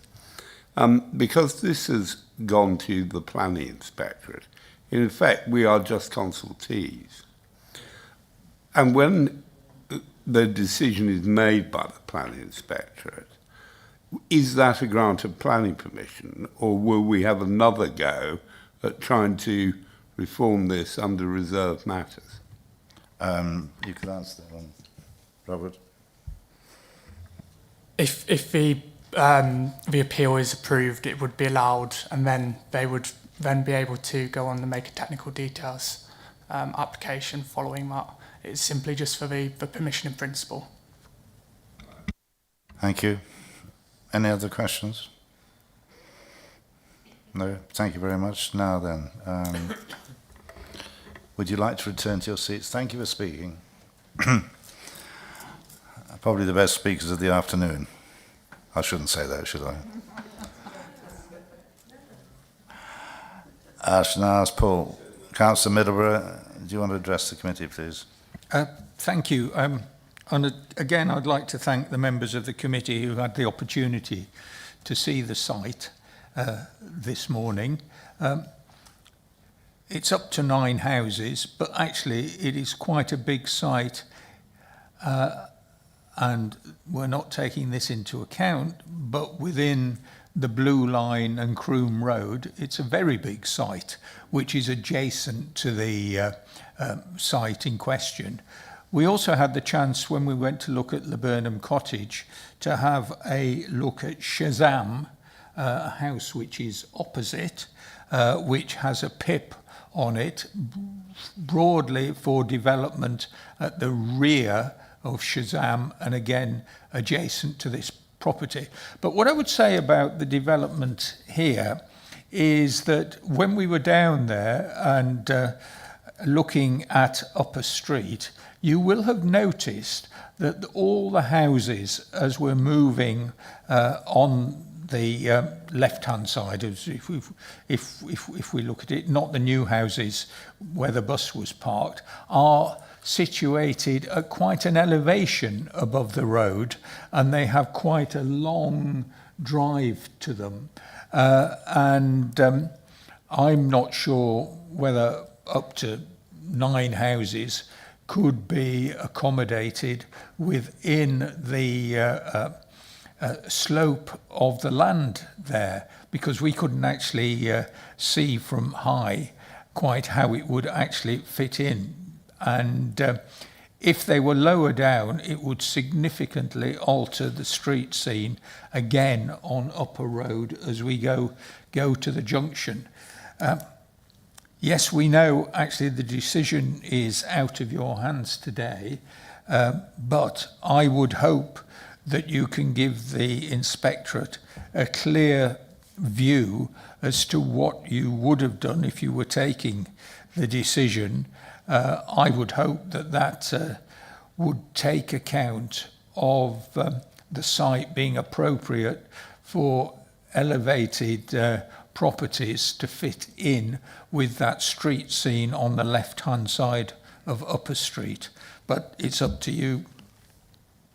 Thank you, Councillor. I'll open it to debate. Councillor Dawkes. Thank you, Chair. First, like to just make one point clear.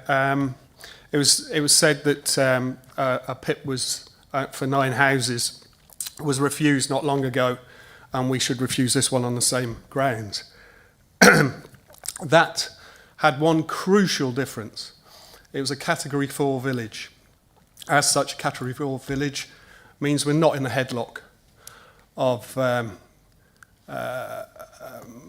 5-year supply. The tilted balance doesn't apply to a Category 4 village.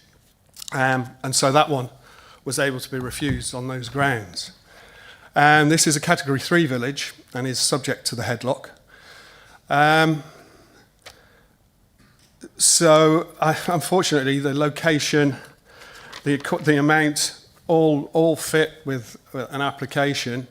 And having seen Laburnum Cottage, I personally feel, and it's always a matter of opinion, that this development would have a negligible effect on that listed building. I'm minded to support this, but I'd like to listen to a few of my colleagues first. Thank you. Councillor Tucker, thank you very much. Councillor Tucker, followed by Councillor Ward. Yes, thank you, Chairman. Yes, on the question of potential harm to Laburnum Cottage, having seen the site, having seen the amount of extensions that have already been to that cottage, I can see no harm being caused to that cottage by this development. I'm not really sure about the quantum of development on the other side in terms of the criteria for PIP, but it would not be out of keeping with the properties which have already been developed and developed fairly recently, by the look of them, within the last 20 years, I should say, though obviously the councillors could tell me definitely exactly when they were developed. But it does seem to me that on the face of it, looking at the red line boundary, those development of up to 9 houses could complement the houses which have already been built on the other side of the road, completing effectively the two-sided development on Upper Street. I think there is a concern, obviously, about what happens in the blue line, and that, I'm sure, is something which is the elephant in the room. But obviously we are not really able to look at that in terms of the PIP which is in front of us. But I would suggest that on the face of it, it is something which should be approved, and I'd be happy to support approval. Thank you, Councillor Tucker. Councillor Ward, followed by Councillor Hardman. Yes, thank you, Chairman. I share the views on most of the points just raised, although differently to the previous application, this has no sustainable transport links, so it is subtly different in terms of the size and the scale of it. But in terms of its location with regard to additional properties and other properties, I can't see I concur with previous speakers in terms of the effect on neighbouring properties, but I was just concerned about the sustainable transport aspects, which are non-existent as far as I can see without having vehicular transport. Thank you. Councillor Hardman. Thank you, Chairman. I mean, I would question as to whether this location is really suitable for development, because what Councillor Middleborough's probing of the officer has revealed, of course, is there is no access off Upper Street. It has to come off Groom Road. And the other point that I would make for the committee to consider is we looked across the road, and it is a considerable pull up up that field, and those are going to be extremely prominent houses when they are built. I mean, I was really quite surprised actually by Shazam and how that dominated the Grade 2 listed building, the other side of the road to it. And I feel that these are in danger of doing the same. So, you know, I would probably vote for refusal on the grounds of location, to be honest. Thank you, Councillor Hardman. Have we any more comments to make, please? No? Councillor Dawes? I'd like to recommend approval along with the officer's recommendations then. Thank you. Thank you. Any more comments from anybody before I take a vote?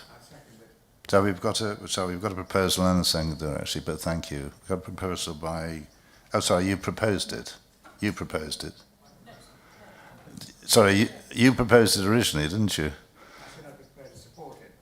Oh, you didn't? I thought you said you proposed it. So you're proposing it and you're seconding it. Thank you. I'll just get it the other way around then. So obviously I've had too much coffee today. Have we any other comments to make before we take a vote on it? No? Over to you. So it's Councillor Dawes, followed by Councillor Tucker. Thank you. Thank you, Chair. So obviously we are only voting in respect of had the LPA retain the ability to determine the application, we would have looked to resolve to approve it. So we are voting on approval, and those comments will then be fed through to the Planning Inspectorate. So those in favour, please.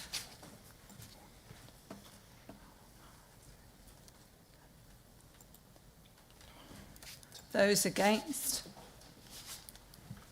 Any abstentions? That motion's carried, Chair. 12, 1 and 1. Thank you very much, and thank you for speaking so eloquently. Thank you very much.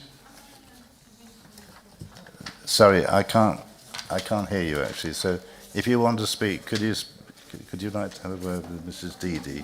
Yeah.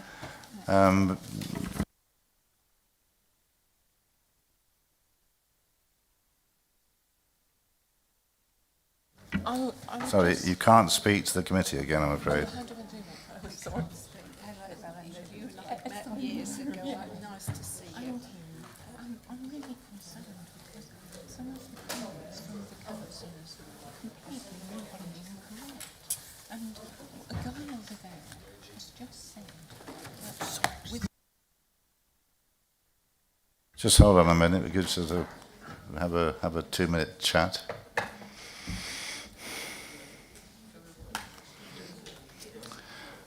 I should say 5:46, didn't I?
So, well, just the last one. Could you retain your concentration and energy for the last application, which is number 12? And this is 25-01435, landed north of Owlets Lane. We've had obviously we've been to this site before, and this has come back, as you know. Reserve matters application. We have 2 speakers. thank you for holding on to the last minute. Mr. John Tarpley and Miss Laura Seish, is it? That's right. Would you like to come to the front? That's a good name for family trees, I must say. So do come to the front.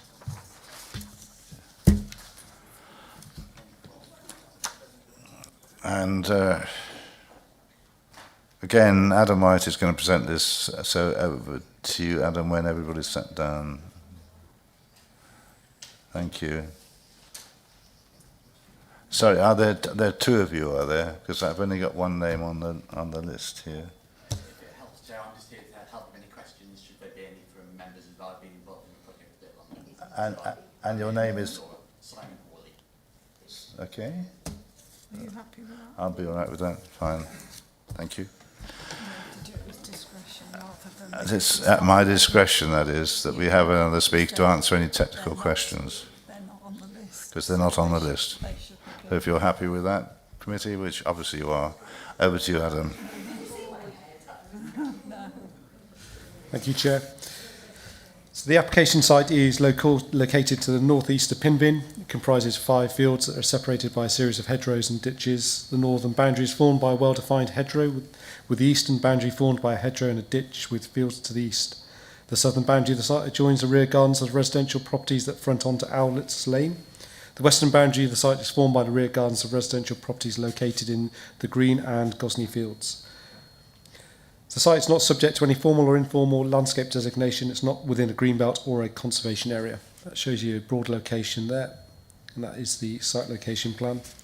So the application seeks reserved matters approval for 180 dwellings. This follows the grant of outline permission for the erection of up to 185 dwellings, including at least 5 self-built plots, a local centre, public open space, including a community orchard and associated infrastructure. So specifically, this application seeks the approval of the remaining reserved matters relating to layout, appearance, scale and landscaping. Details of access were approved at the outline stage. So it should be noted that this application does not include the local centre and the 5 self-build dwellings that were approved as part of the outline permission. So it's envisaged these would be dealt with through separate reserved matters applications in the future. That shows you the application site there. So at outline stage, the application was supported by an illustrative master plan, which showed how the quantum of development proposed could be accommodated on the site, and that shows the master plan there.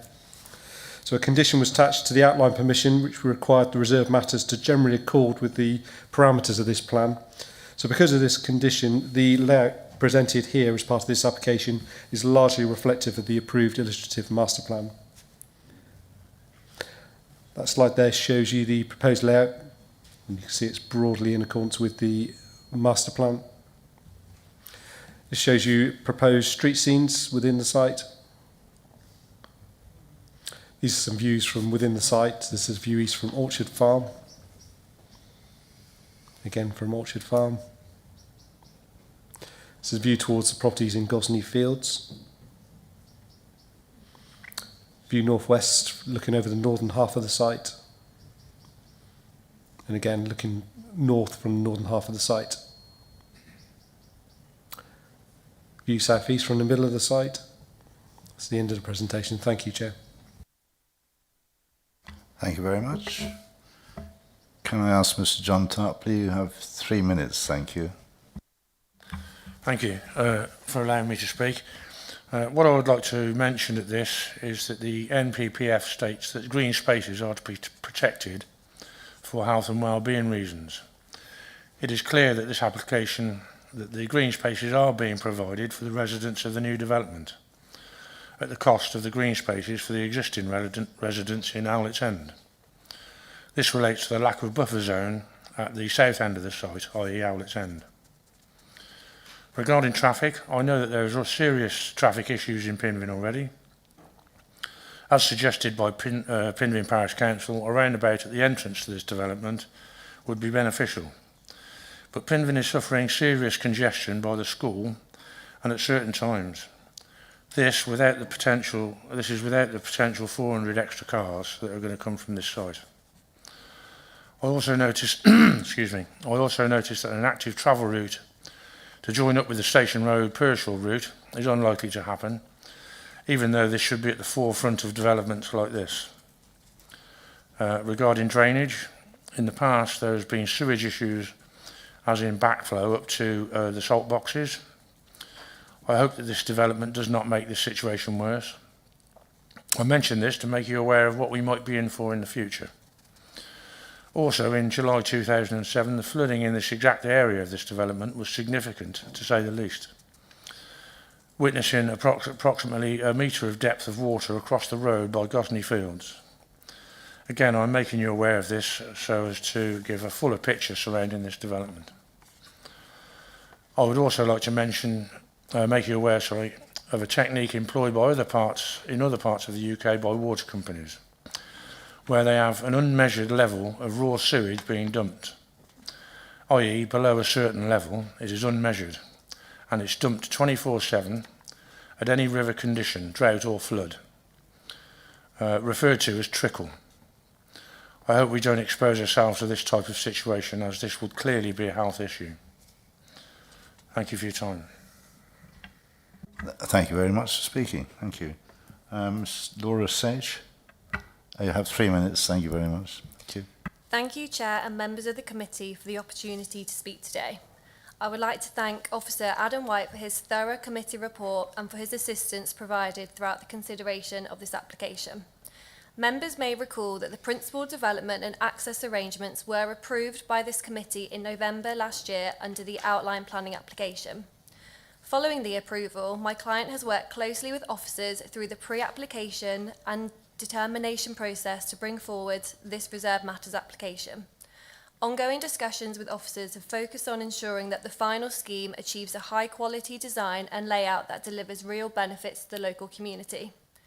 Through the reserved matters application, my client can deliver a scheme that provides significant public and community benefits, which include 120 high-quality new dwellings that will help contribute to Wychavon's housing shortfall. Out of the 180 dwellings, 72 of these will be affordable. A diverse range of house types designed to appeal to and support the needs of the local community. Approximately 65% of public open space is proposed, compared to 50% that was proposed during the outline permission. The public open space will include parkland, new areas of tree planting, and children's play facilities. The scheme will deliver over 10% B&G, including a comprehensive landscaping scheme. Barrett David Wilson Homes will be able to deliver the housing quickly as one of the largest house builders in the country. A new public footpath is proposed connecting the site's vehicular entrance to Owlet's End, and a planning obligations package exceeding 2.8 million, which will be invested directly into local services and community infrastructure. This proposal has responded positively to consultative feedback and now represents a high-quality, well-considered housing development that will deliver social, environmental and economic benefits to the area. With the exception of the Parish Council, the application has not received objections from statutory consultees. It is respectfully requested that planning permission is granted. If you have any questions, my colleague Simon Hawley would be happy to answer them. Thank you.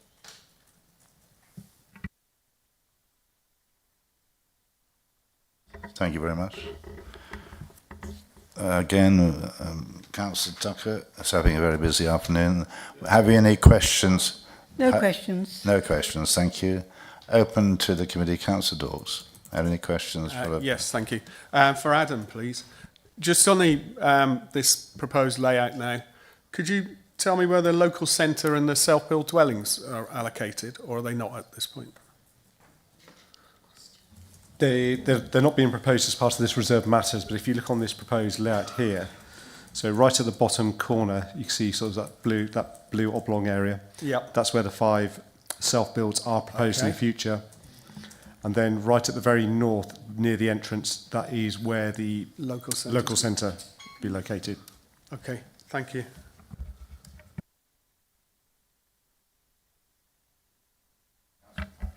Followed by Councillor Simmons, followed by Councillor Tucker. One for Adam, please, Adam.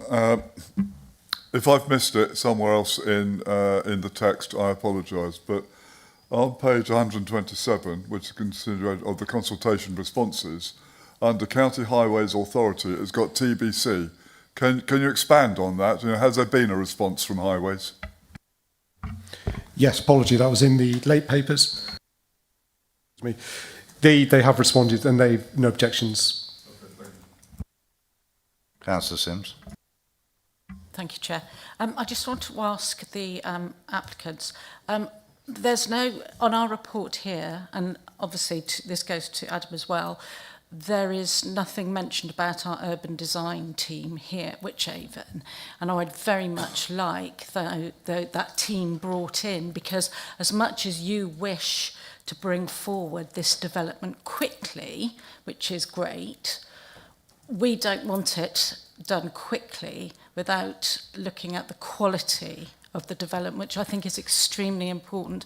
And our design team is very aware of the key defining areas of this county, this rural county.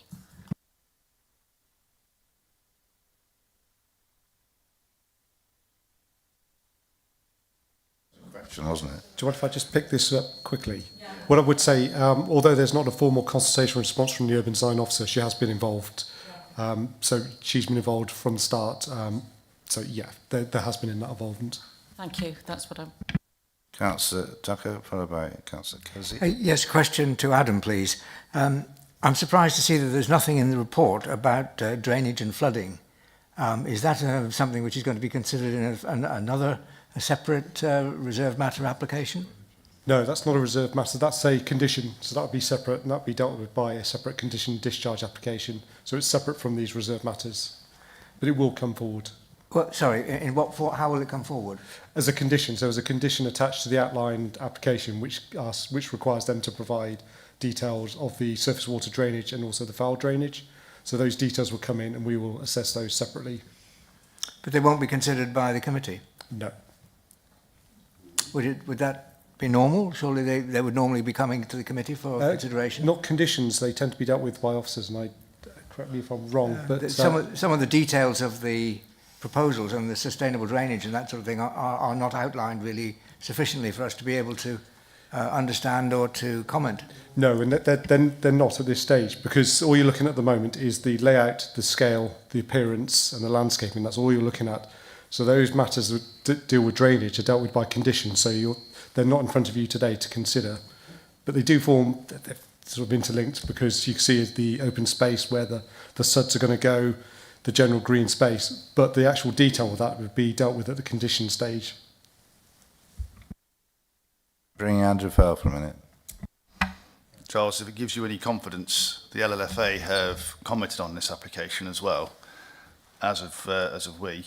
And basically, what's been submitted, although this is reserved matters, replicates what was approved at the outline stage submission. So the surface water drainage detail outline designed is being replicated here. So if it gives you some confidence, the LLFA are roughly happy, but obviously we've still got to discharge that condition. Okay, thank you, Councillor Kersey.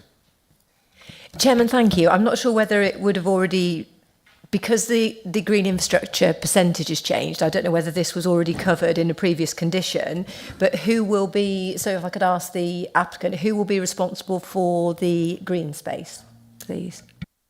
Do you want to take that one? Connie? Sorry, Councillor, just help you mean in terms of a management of that green space? It will be in the hands of a management company in all likelihood. Okay, so could I come to Adam then to say within the reserve matters that we're looking at today, can we then change that condition so that it has the option to go to the parish council in the first instance with the commuted sum? No, unfortunately not, because that's dealt with at outline stage, and I think this probably predates the recent discussions where there's been a desire for it to go to the parish.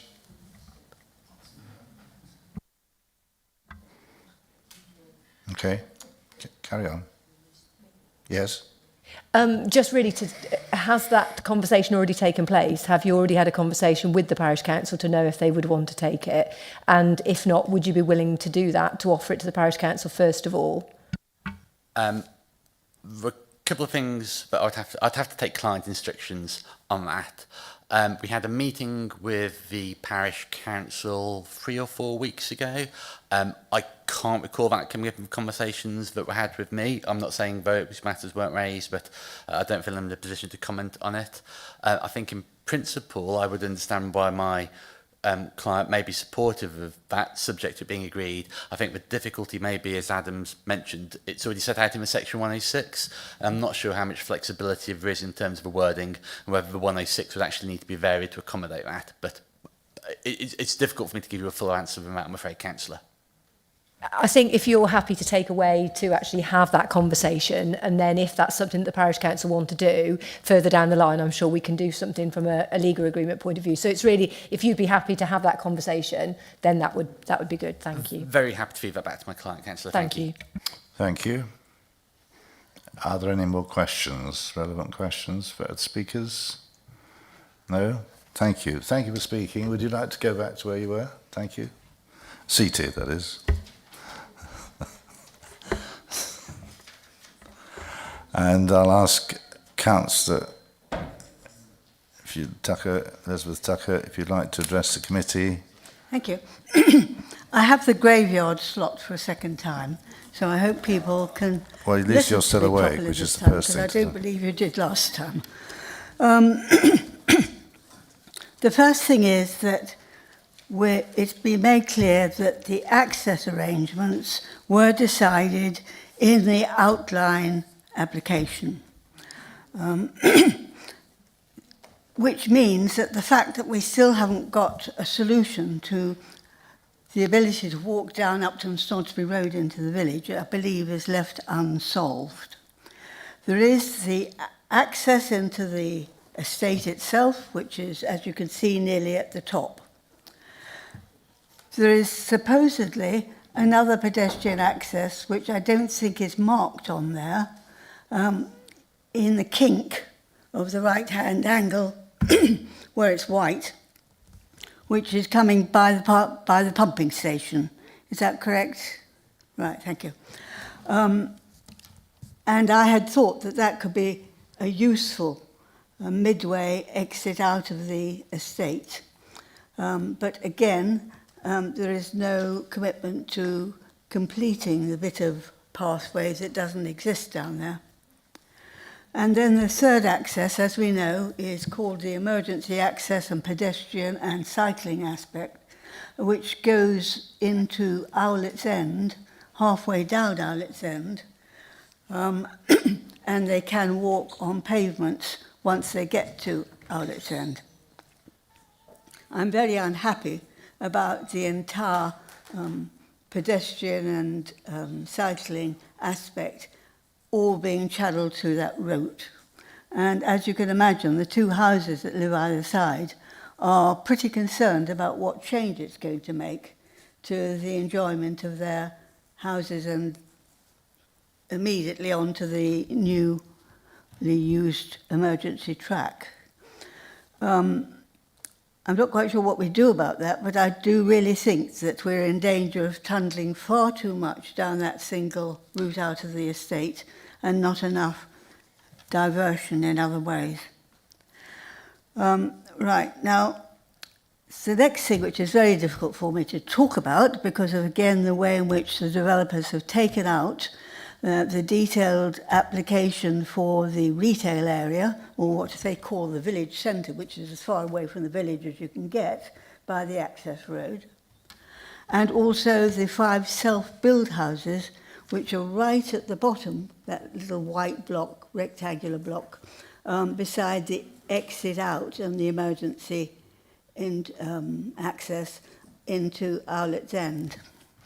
And both of those I certainly wanted to talk about, and theoretically it's not on the plan. But if we take the village centre bit, they have supplied a detailed drawing, which you might want to put up, if you can find it. There is a detailed drawing.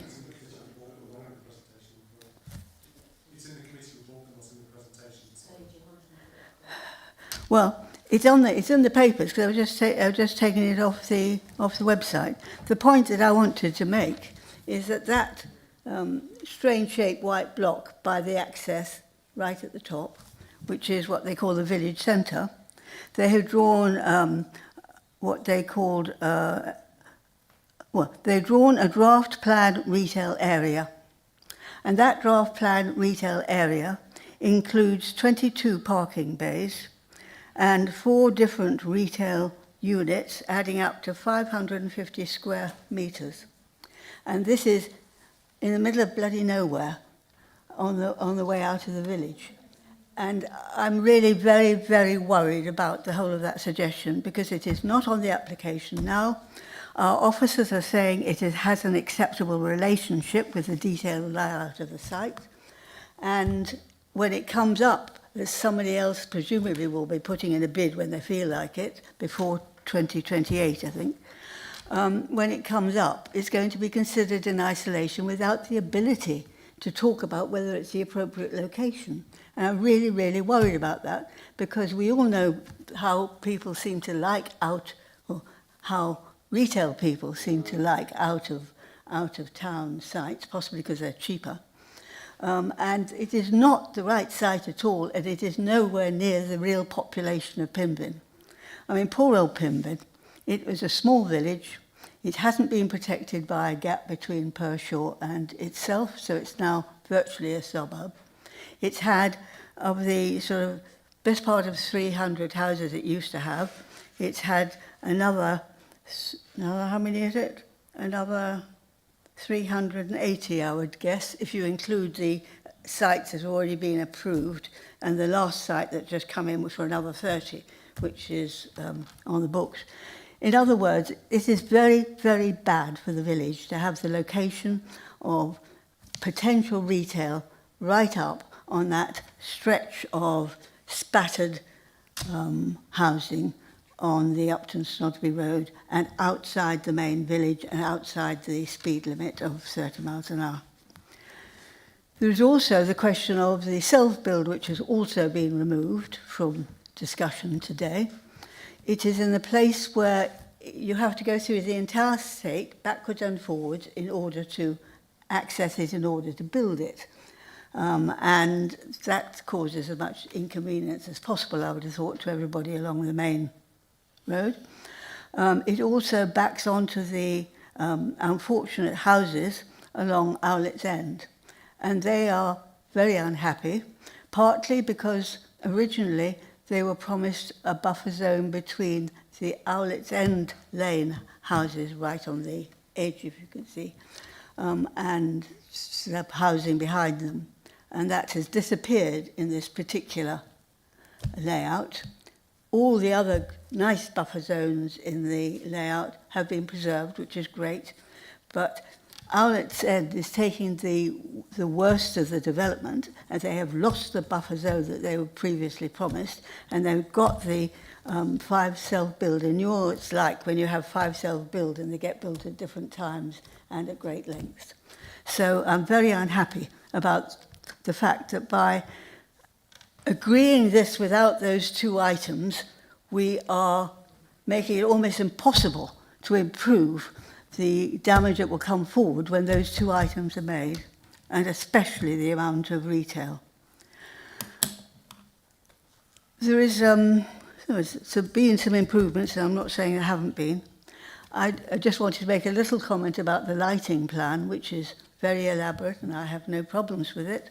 But Pimbin is a village that doesn't have lights, and I have no idea who is going to pay for them.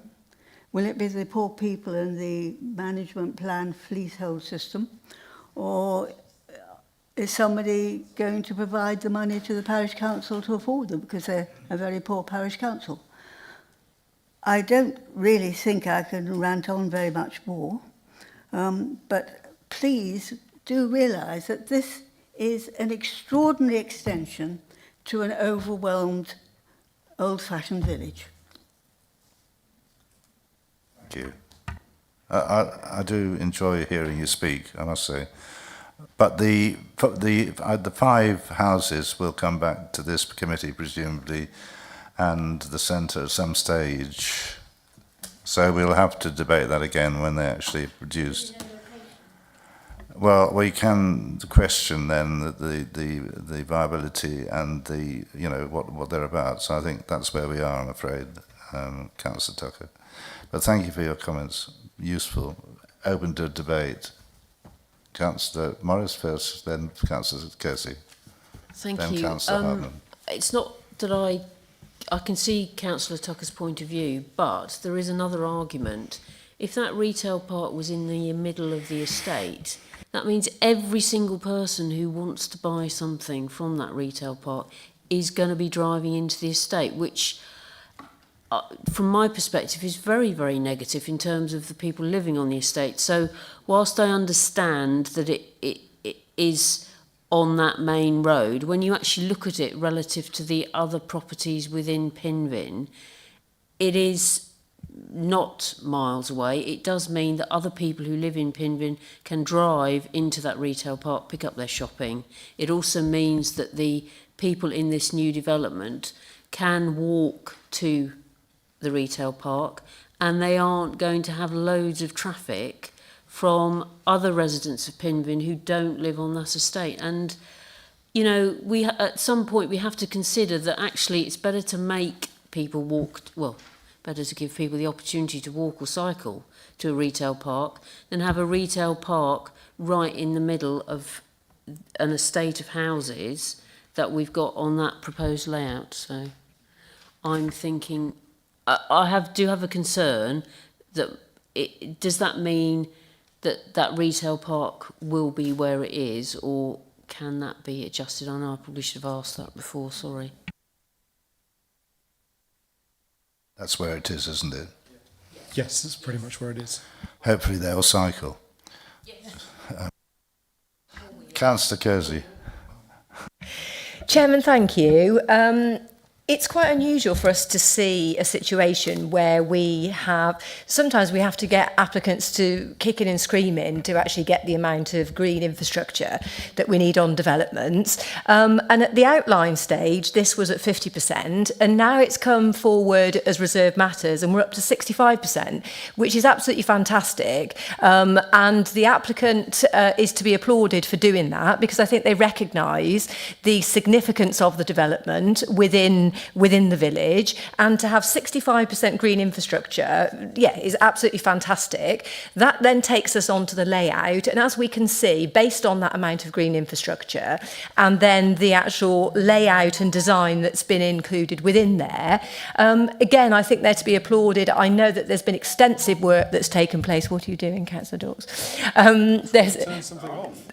There's extensive discussion that has gone on with Adam. So Adam, can I publicly thank you for what you've done to be able to get to this, to get this application to where it is before us today. And on that basis, I think it's an application that, as I say, it's taken into account the size of it, and it's been respectful to the size of it. And therefore, on that basis, I would propose approval in line with the officer recommendation. Thank you. Councillor Hardman.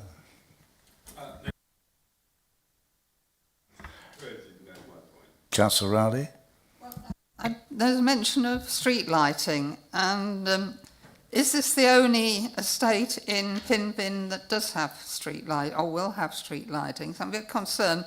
I know villages like to preserve their dark skies at night, so I'm a little bit concerned if this is the only area with street lighting proposed. Take that as a question which can be answered. I'm not too sure I can answer that. I revert to with the ward member. Sorry. Sorry, yes, could you answer that question? Because you brought it up. I know it's a question and you shouldn't be allowed to do it, but I'll make an exception.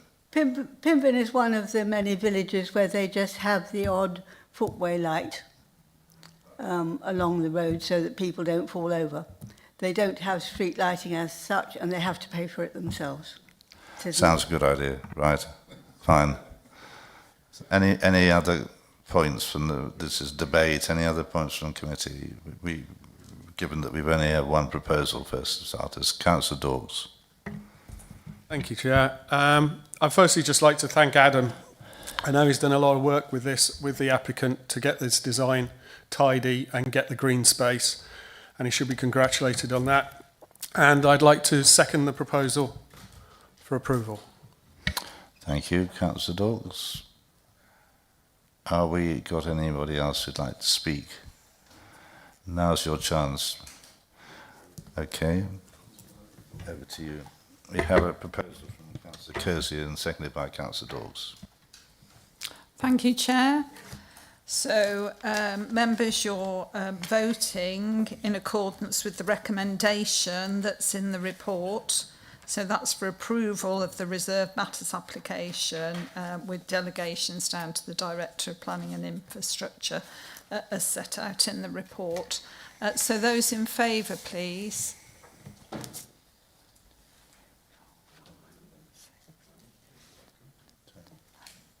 Oh, I'm going to count again. I think another one went up. Sorry. 1, 2, 3, 4, 5, 6, 7, 8, 9, 10, 11, 12. Those against? Any abstentions? 1. That's motions carried, Chair. 12, 1 and 1. Well, thank you, everybody, and thank you for the speakers in the last application, and we'll see you again soon.